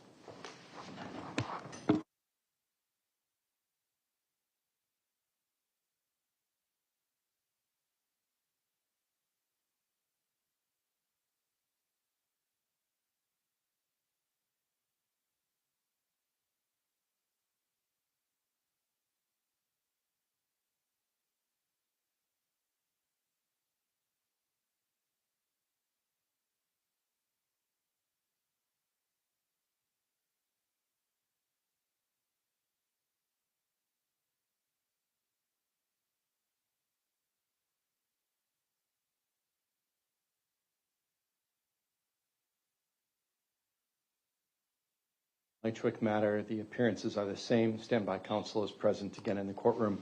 I have been advised that we have a verdict from our jury. We will bring the jury in.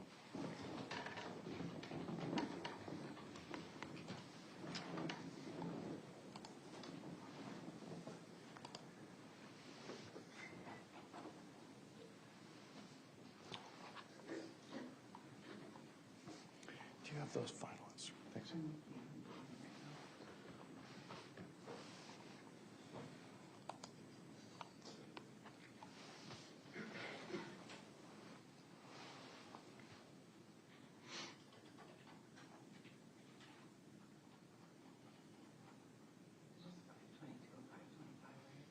Yeah, you don't even have to do 525. Just is the 522 just the poll?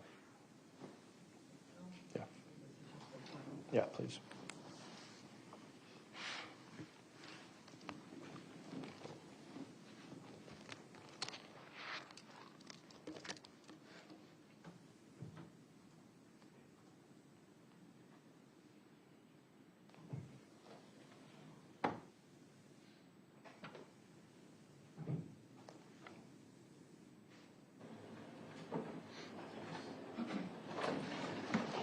All right, the jury.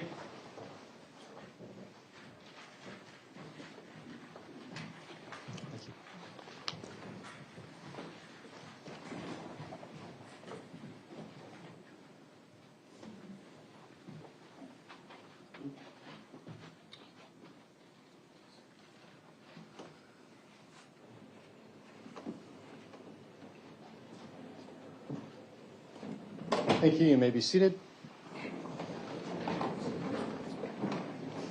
I have been advised that the jury has a verdict. Is that correct? Is Mr. Morotek the jury foreperson? Yes. Okay. Could you please hand the folder to the bailiff?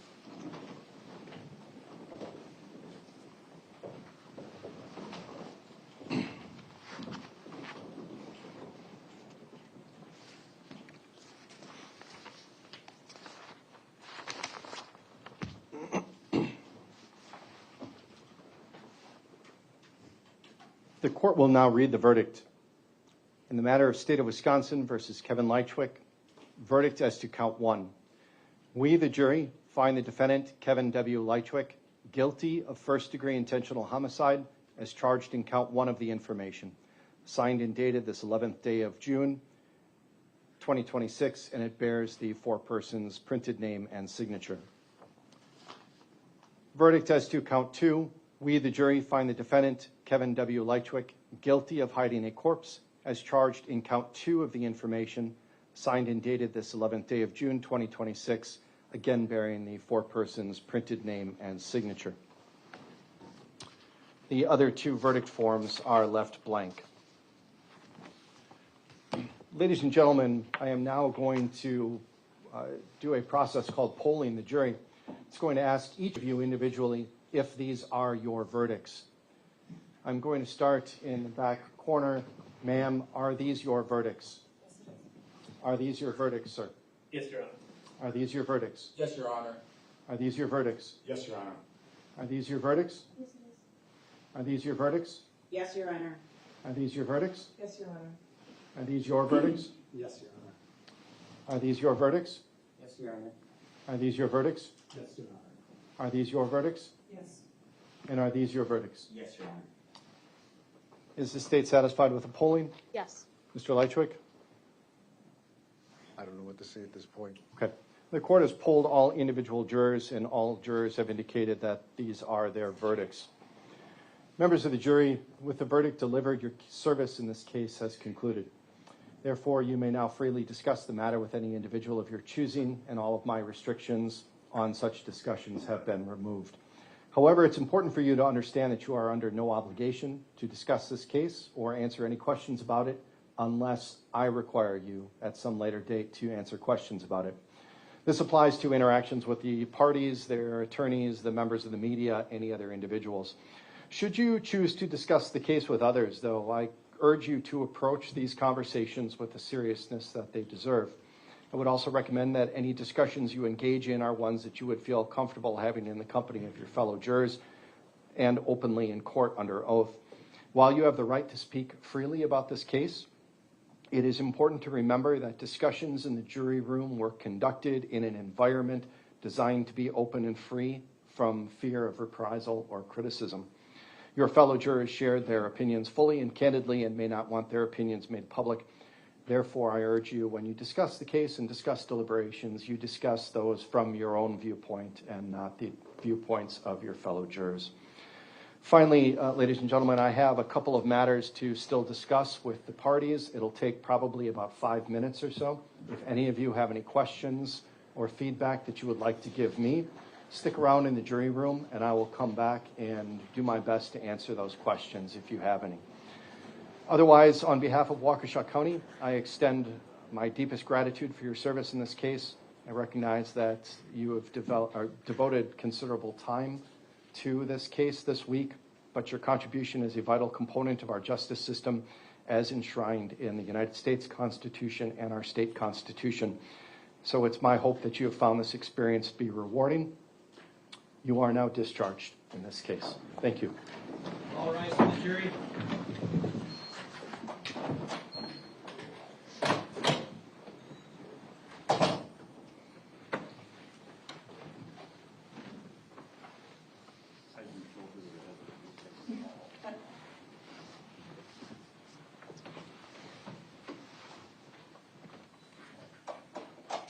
Thank you. You may be seated.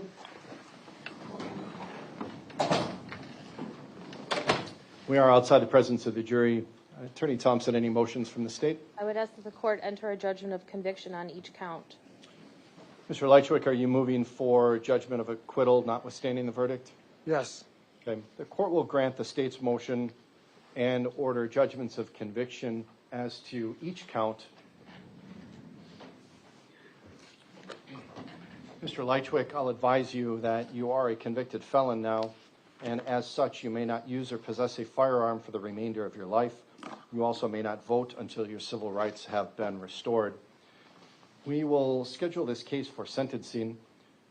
Attorney Thompson, do you have a specific length of time in mind as to how far out you want to go for sentencing? I am not requesting a PSI in this case, so at the family's wishes, as soon as the court can accommodate, please. Mr. Lychwick, there is a mandatory sentence of life imprisonment on count 1. The court does have the ability to determine early release, or eligibility for release, I should say. One of the options you can exercise for sentencing is a request for a pre-sentence investigation. The state's not requesting one. I don't particularly need one, I don't think. But if you would like one, we could order a pre-sentence investigation. Otherwise, I could offer a date as early as tomorrow for sentencing. I would like a pre-sentence investigation, Your Honor. Okay. I'll allow for the pre-sentence investigation, so we'll schedule the matter accordingly. That'll go out about 60 days, probably.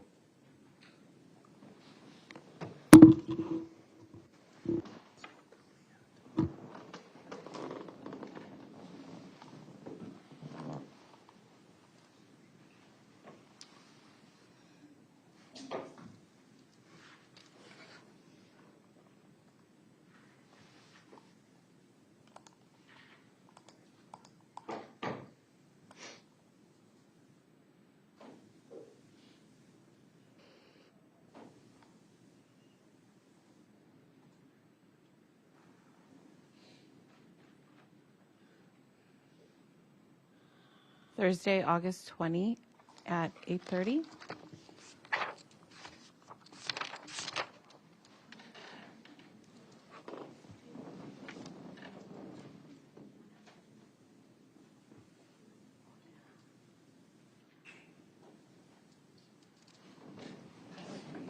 That Okay. works for the state. Thank you. August 20 at 8:30 then. The court will order the PSI. The defendant is remanded into custody. And Attorney Galloway, the court is relieving you of your standby counsel appointment. Thank you. Anything else from the state at this time? No, thank you. From the defense? I plan to appeal, Your Honor. I understand. You will have that right, and I will notify you of your opportunity to appeal after sentencing. We stand adjourned.